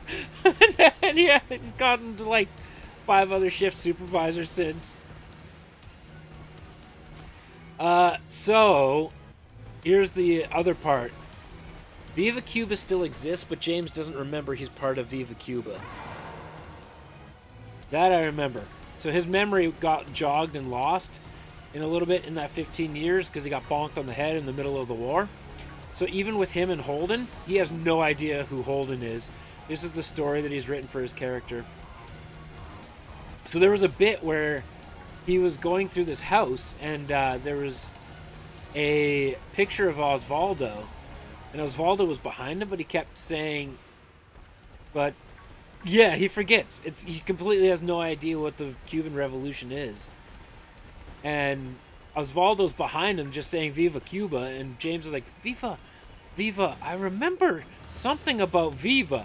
And he's still playing dumb to this time. And he's like, I am not going to get James's memory back in the next 3, 4, 5 months. That's just not going to be a thing that happens. So he's like playing dumb this whole time as the character. And no, he didn't quit. No, he's still there. But he's also with Onyx and Banana Duck server, whatever that one is called. Maybe it is Onyx. I can't remember. Basically, every role player is on like five servers right now.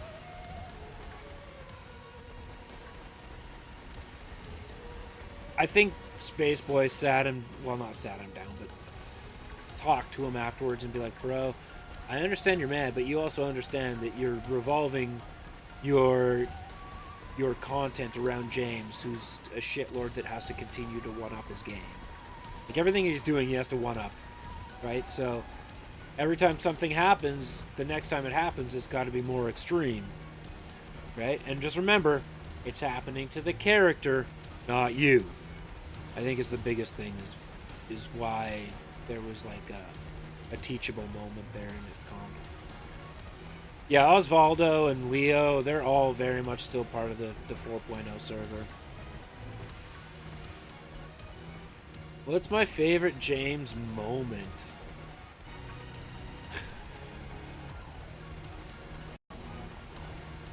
God damn. Way to lay the gauntlet of questions on a Monday.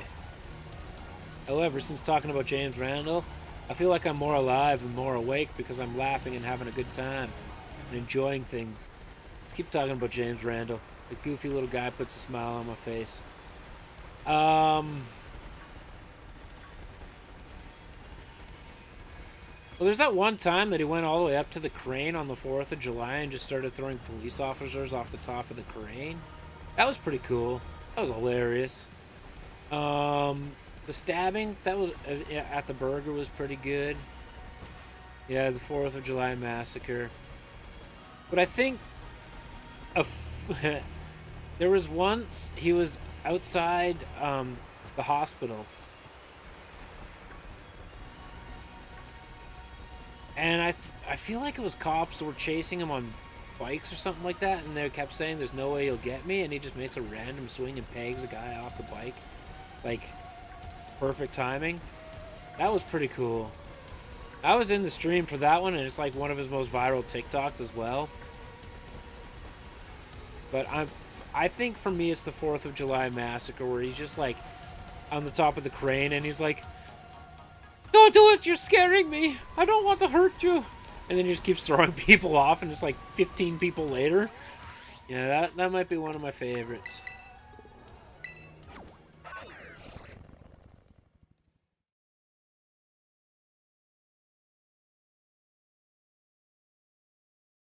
Or that time that he randomly permed somebody with James, where there was like a stipulation thing. It was like, okay, we have 19 different things that we need to hit for a... Which, you gotta be more specific about the helicopter accident. There's like 40 of them.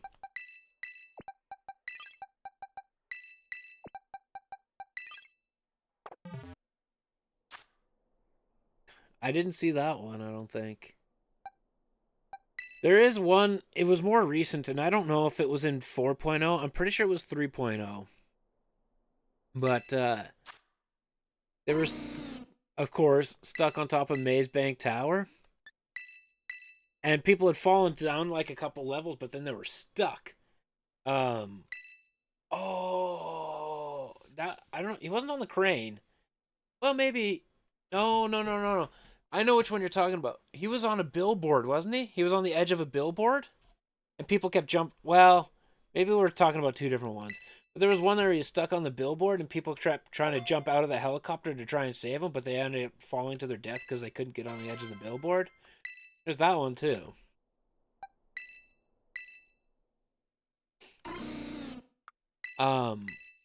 But there is him, Osvaldo, Mama, Tandy Miller, all stuck on top of Maze Bank Tower, and there was one other person. And James kept gifting them umbrellas and said that this will work.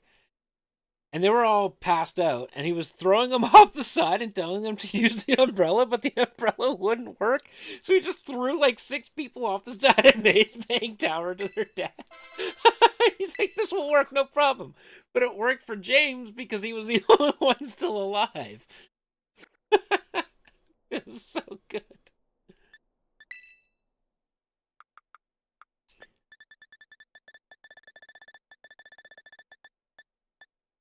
I mean, at the end of the day, they got him to an accessible spot for the ambulance to revive them, but oh, it was good.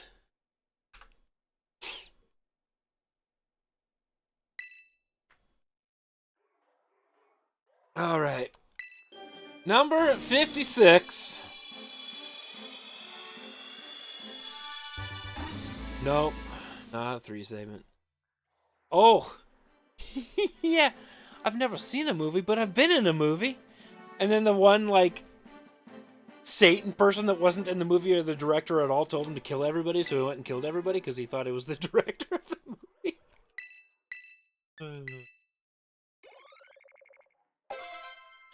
And number 57.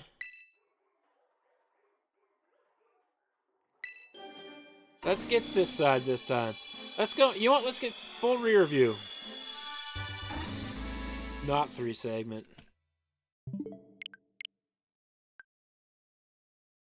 Got 82 years of experience. I drove my parents home from the hospital. My Mimi strapped me to my foot. Strapped me to her foot. Ugh. And I hope he's got more streams recently. I feel bad for the guy. He's basically been diagnosed with severe arthritis now. It's not technically called arthritis, but it's like very severe form of arthritis.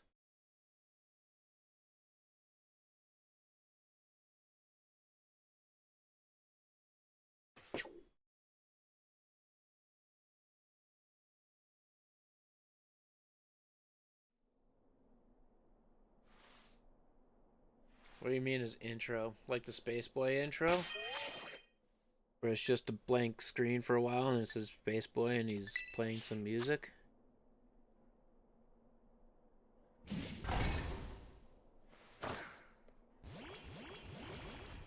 Oh, some where they can pay bits to throw things at him and he's like almost realistic.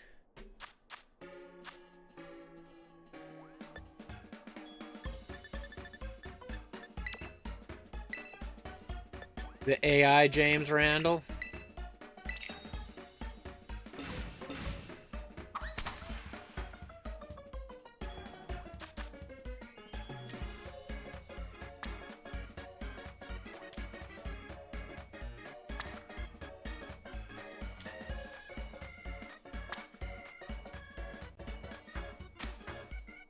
Oh, like, well, he meets other people. Yeah, he does. It's changed a little bit with 4.0.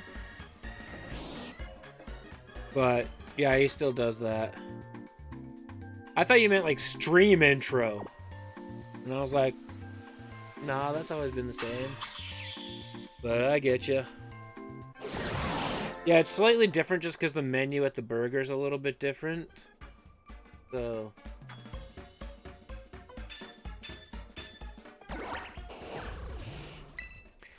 my favorite part is like when there's somebody else named James near him, and like, James, he goes, my name is James. My name is, or I'm James. My name is James Randall. I'm 82 years old.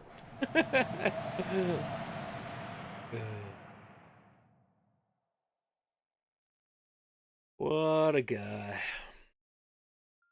Yeah, they're not talking to him at all. He just like overhears the word James and he like bolts it to the people to say, I'm James. So good.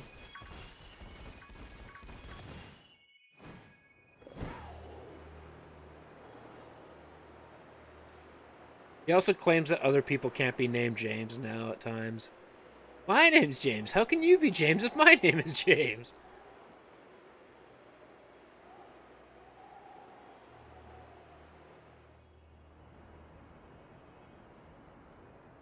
Oh, I just thought of another great moment.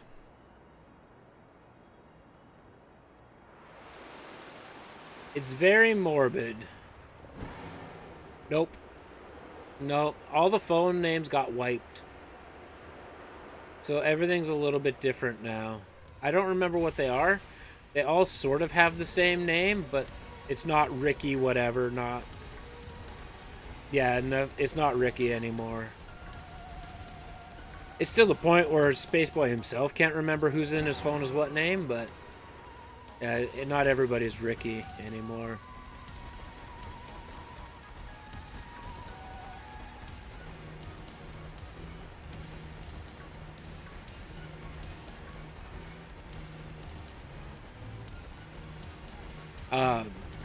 There was that moment too where he was delivering a box van full of babies to the mob. That's another good moment. And the box van was the mob told him to go park it over there, and they just pointed in a generic direction. So he said okay and drove it immediately into a pond and quote unquote drowned the box van full of babies. There were no survivors. Just James.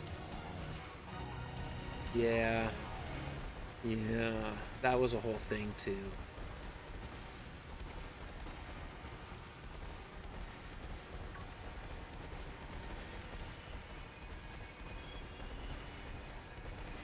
Good old James. Or when he created James games and there was a game called Hold and Stab. That was good too. Basically, the game was everybody got into the wrestling ring that was on Santa Monica Boulevard. And the last person standing, still in the ring, after Holden went on a stabbing spree, won the game. I don't really either. Cosmo. That's his clown's character's name. Cosmo. He hasn't done Cosmo a lot, but apparently there's this whole underground sewer thing that he wants to try and get Cosmo to be the leader of. And then there's Pat, the cop. Mel. Honestly, Mel's a good character, but Mel started messing with his mental state too much, so he very rarely plays him. The last time he played him was on Halloween.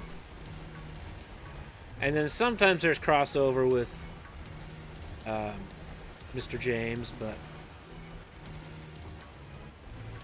that Mel trial went hard, man. That was if that didn't take place in Grand Theft Auto 5, you would have swore that was like a full-on Hollywood movie production. It was so nuts. It was like...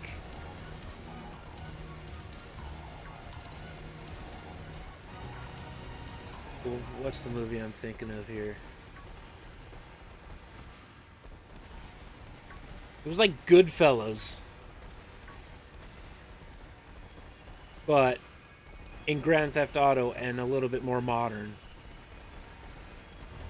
And in a courtroom. But it was good. It was so good.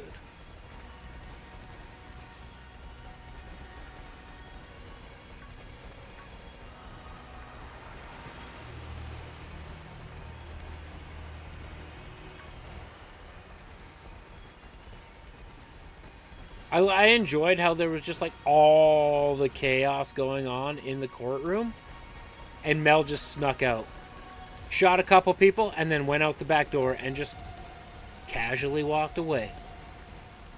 Got into a vehicle and then drove off until he crashed the vehicle, and then that's where they caught him, and then he became a lifer and then found parole. And when he was on parole, killed another cop.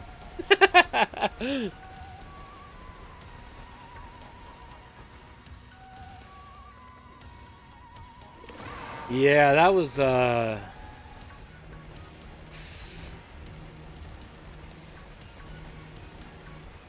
think there's a reason Penta's not on NoPixel anymore.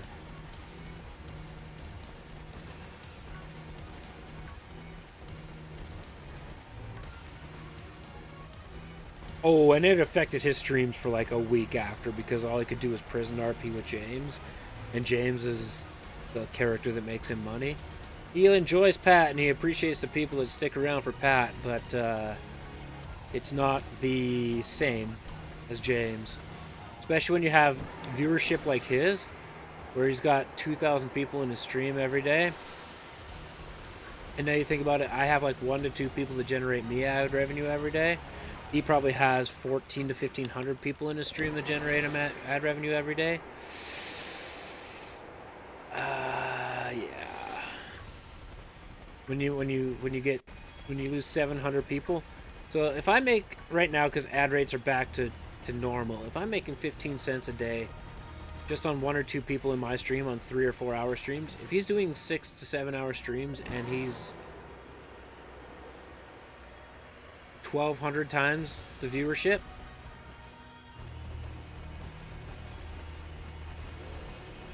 just do the math on that one.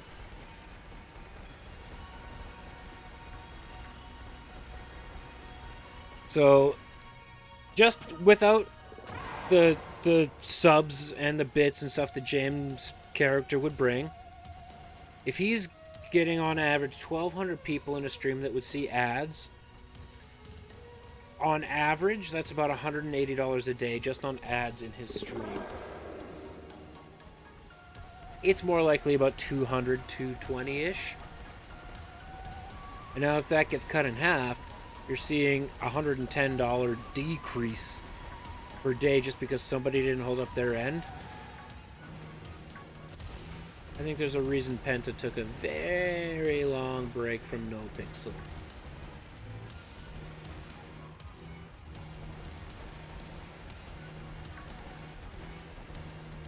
So, at that point, he cost him hundreds of dollars. Outside of RP, I know he kept saying, hey, you know, this isn't the reason I'm mad, but it definitely has to be a factor to it.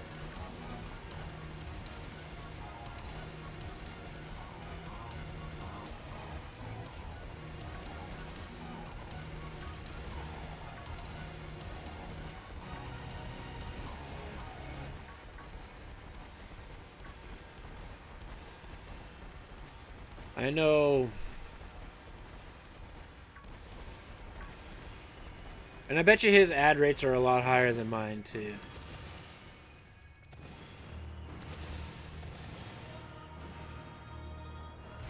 I couldn't tell you on that one. Probably an admin to the server, but I don't know the admin characters.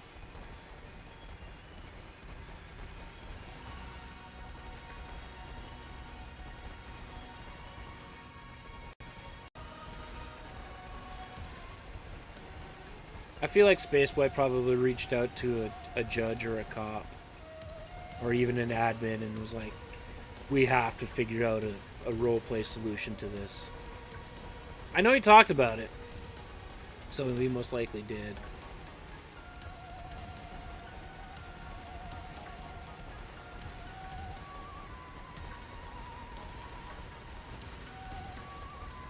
Yeah, that would be your most logical.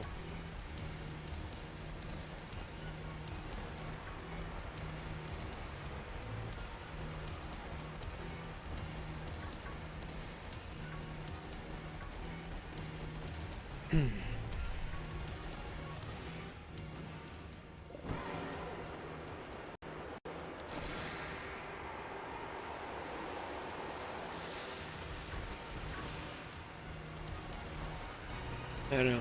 It just sucks. That's the only reason, like...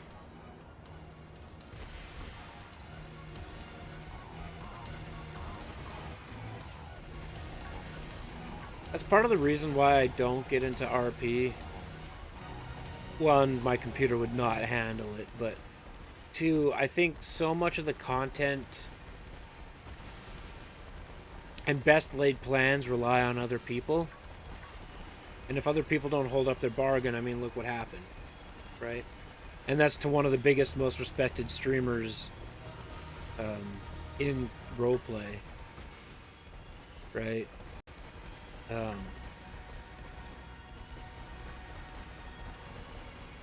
Because I think that for myself, I'm a witty, snappy enough person where I can come up with a lot of stuff on the fly in a character.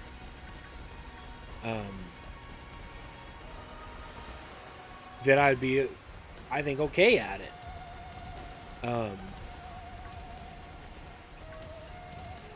Just chill with yourself. Yeah.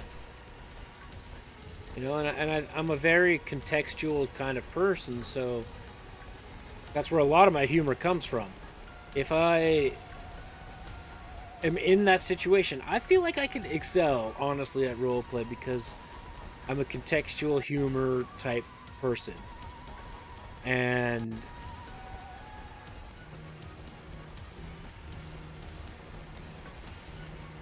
if the person doesn't feed well off of you, or you have like a situation coming up and they just don't act it out, or you have the best laid plans that just all of a sudden they don't show up for stream,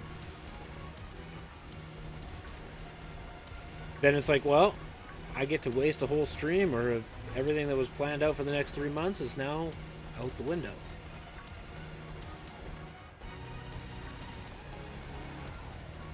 So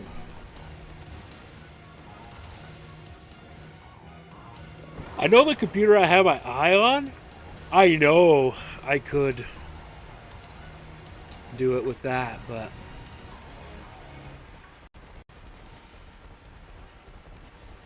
at that point, by the time I get my money saved up for that, well, I'll be on to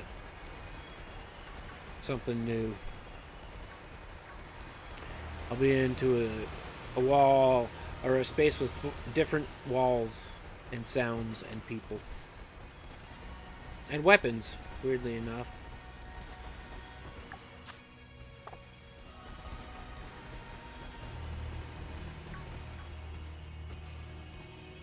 We haven't gotten one yet with this sandwich, have we? I didn't think.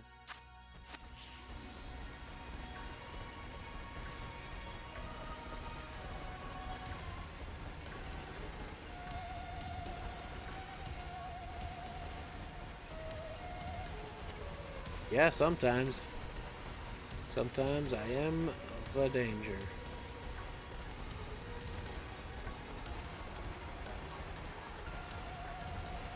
Still can't believe somebody sent me a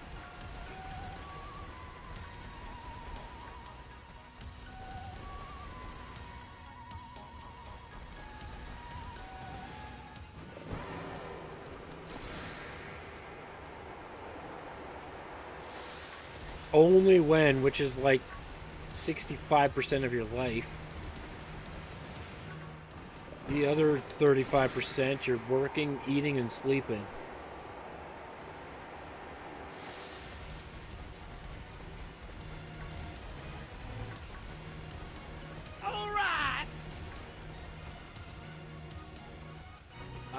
Is that Thorblerone? Thank you so much for the follow. I'm probably never going to pronounce that right, but I appreciate the follow.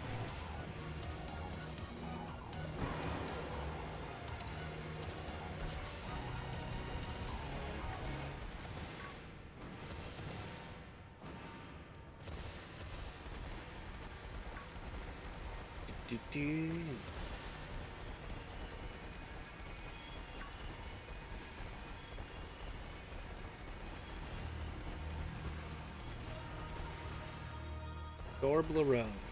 I'll get that. Welcome in.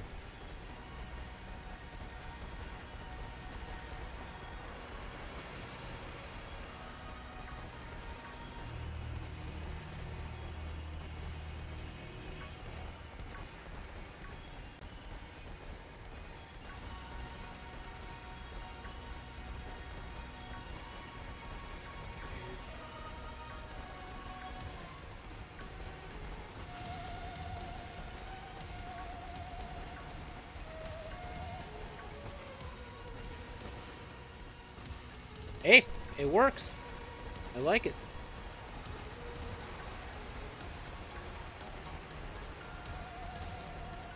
I like it.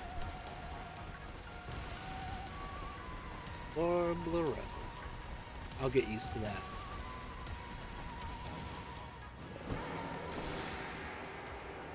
I'll get used to it.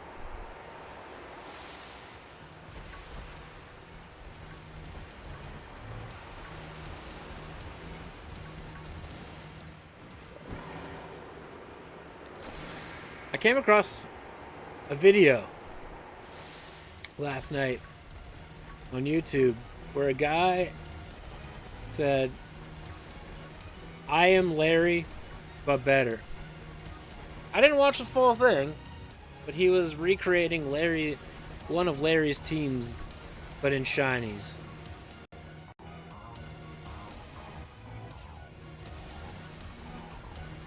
And honestly, the guy had some editing skills. I was rather impressed. And his channel's gonna do well. I think his channel's gonna do really well. He's at I think he's only had 8 videos, maybe 10 videos, and he's at like 180 subscribers. So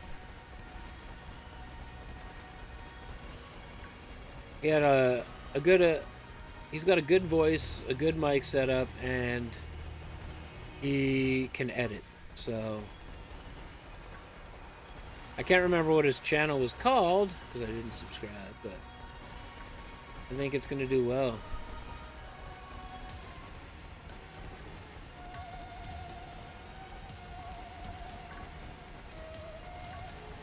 But he's got some things to learn about the game. That I can tell you for sure. He went to an area to try and get Larry's Flamigo, and he only did a level power 2 sandwich for flying, and I was like, okay.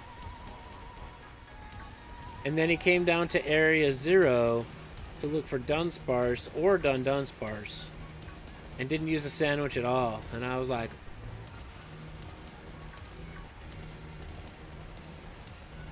you know that hunt could have been done in like 4 minutes, right? Like, and that's kind of where I stopped, because I was like, he's either low on resources and didn't tell us, or he just didn't know better. But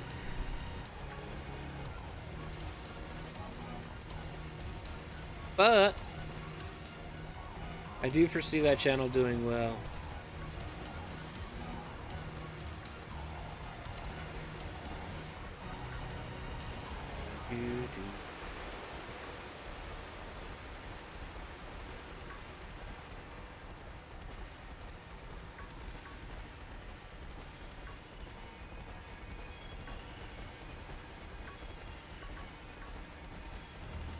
I might be the only Scarlet player in my community, and I'm busy with something else at the moment.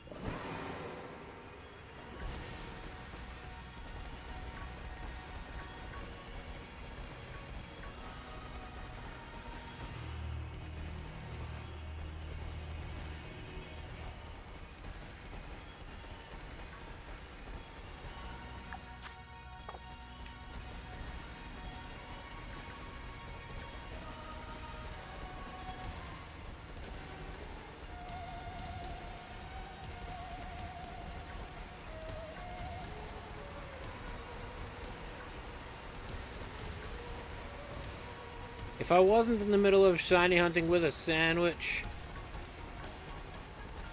I would be all over it. Might be. I don't know with you, Master Eevee. One day you're Violet, one day you're Scarlet. Most days you're Violet. I don't know with you. Maybe Master Eevee will help you out. I don't know.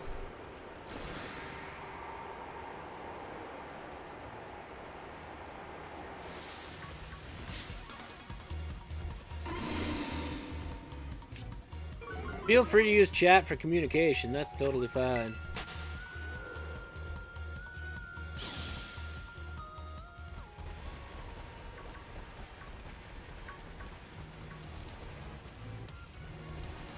Only one is YouTube. Fair.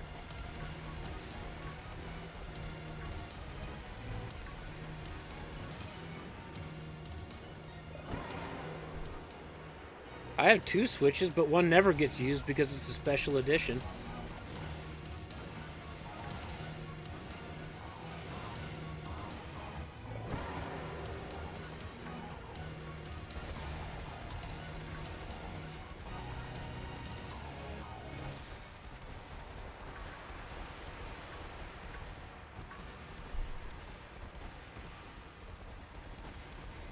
I know you won one from another stream.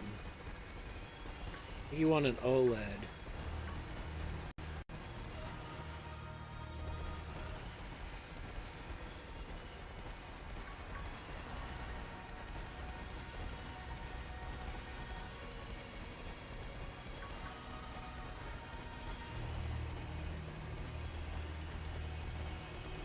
Actually, right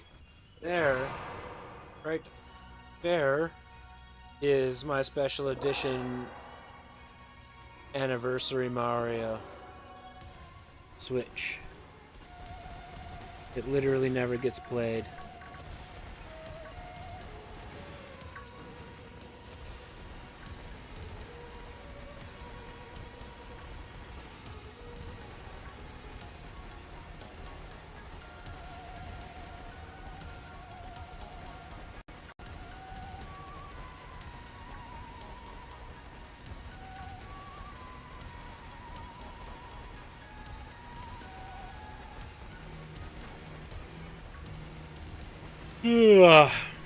Ooh. Good yawn.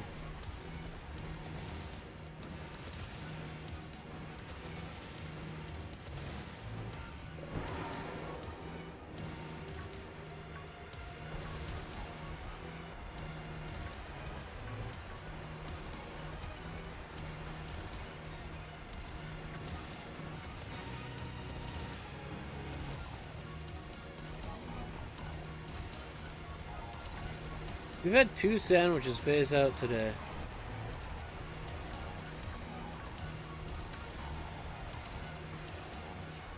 Yeah, that's totally fair.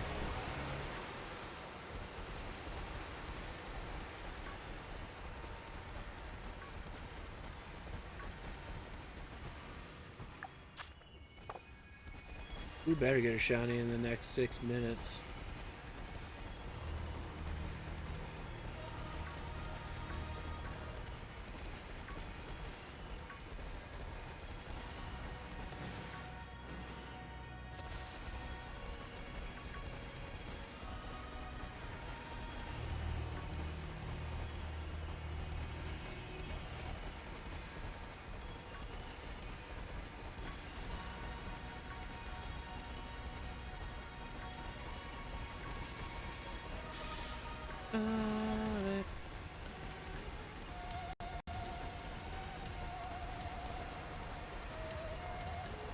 There's a very solid chance that I'm ending stream after this sandwich. I am physically exhausted.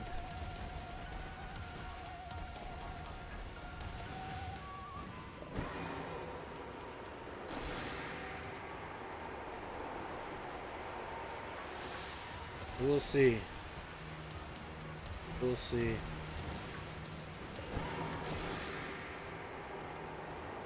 Then we'll do a longer stream tomorrow.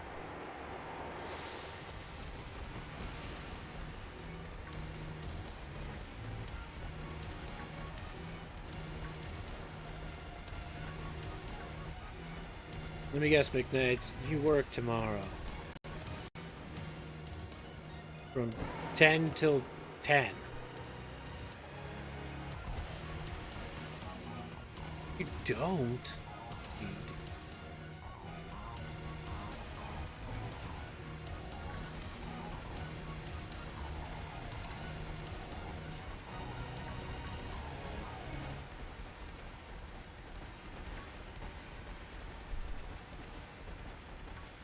Oh, that's not bad then. You only missed like the first hour. That's not terrible.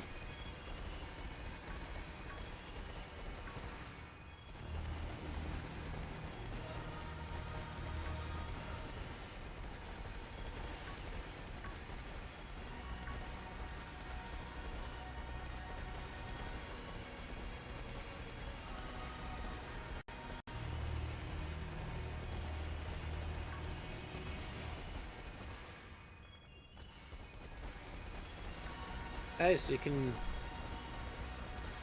basically be here all week. You just straight up tell that manager, like, look at Bucko. I got a mod in got a very heavy responsibility of being a mod. So I either need early shifts, but this ain't happening, alright?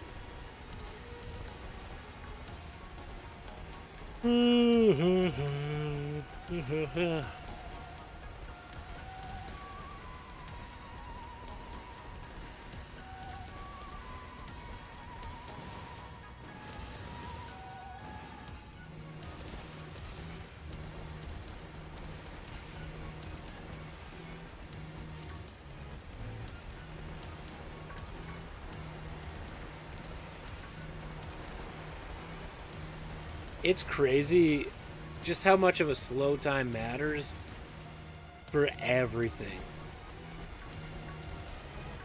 Like, I'm just sitting here thinking, like, okay, my average viewership didn't go up, didn't go down on Twitch. It stayed exactly the same. And I went from anywhere from like 40 cents to $1 per stream on ad revenue down to like 19 cents.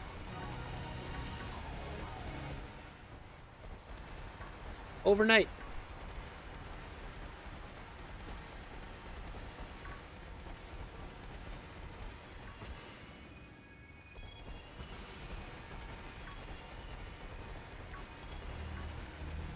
Now, I'm fairly grateful that I streamed pretty much every day throughout the month of December to try and bank that ad revenue, but man. Like, this is what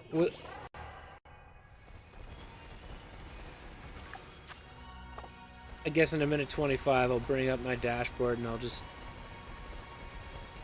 give you guys guesstimates.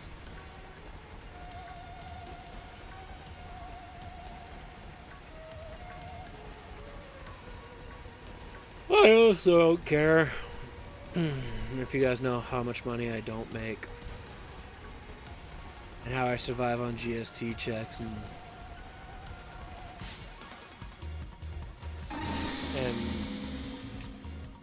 climate incentive programs.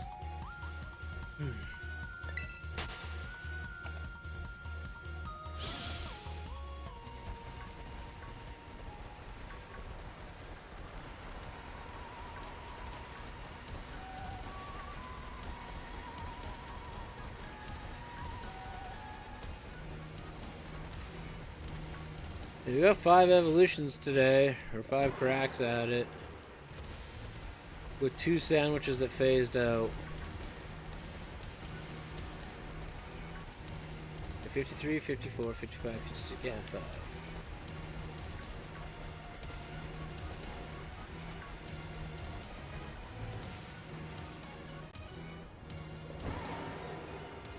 I'm just, I'm sorry guys, I'm just too tired today. Probably straight up gonna have a nap.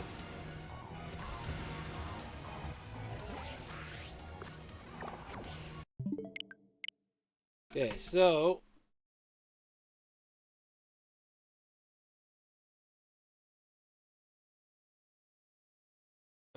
if we go here, my earnings in the past 30 days is $10.21. Of that $10.21, $6.98 were ads and 82 cents were turbo. So effectively $7.80 were from ads.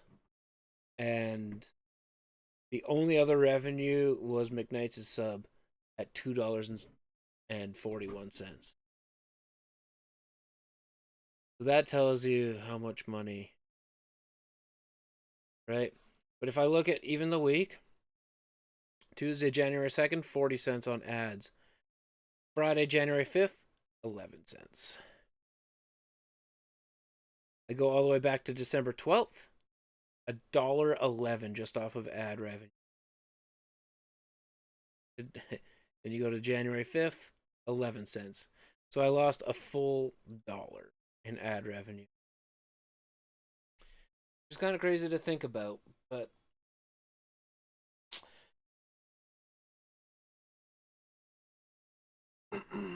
dollar per day gone. What do you do? What do you do? You just have to try and hope that your stream grows tenfold over the next bit. But yeah, sorry it's a shorter stream today, guys. I'm feeling the benefits of a bad sleep. It's or the effects of a bad sleep. I appreciate that. Appreciate that. I'll be here tomorrow. Yeah, we'll be streaming more. Hopefully getting that 3 segment on Dunsparce. We'll do some trades and stuff if we get some time too, but yeah, I will not mess with the routine. I'll be sticking to it from now on because I need. Anywho, thanks for hanging out today, guys. I very much appreciate you all. Hope you have a safe, fun evening, afternoon, whatever time it is where you are. We'll see you all tomorrow. Bye.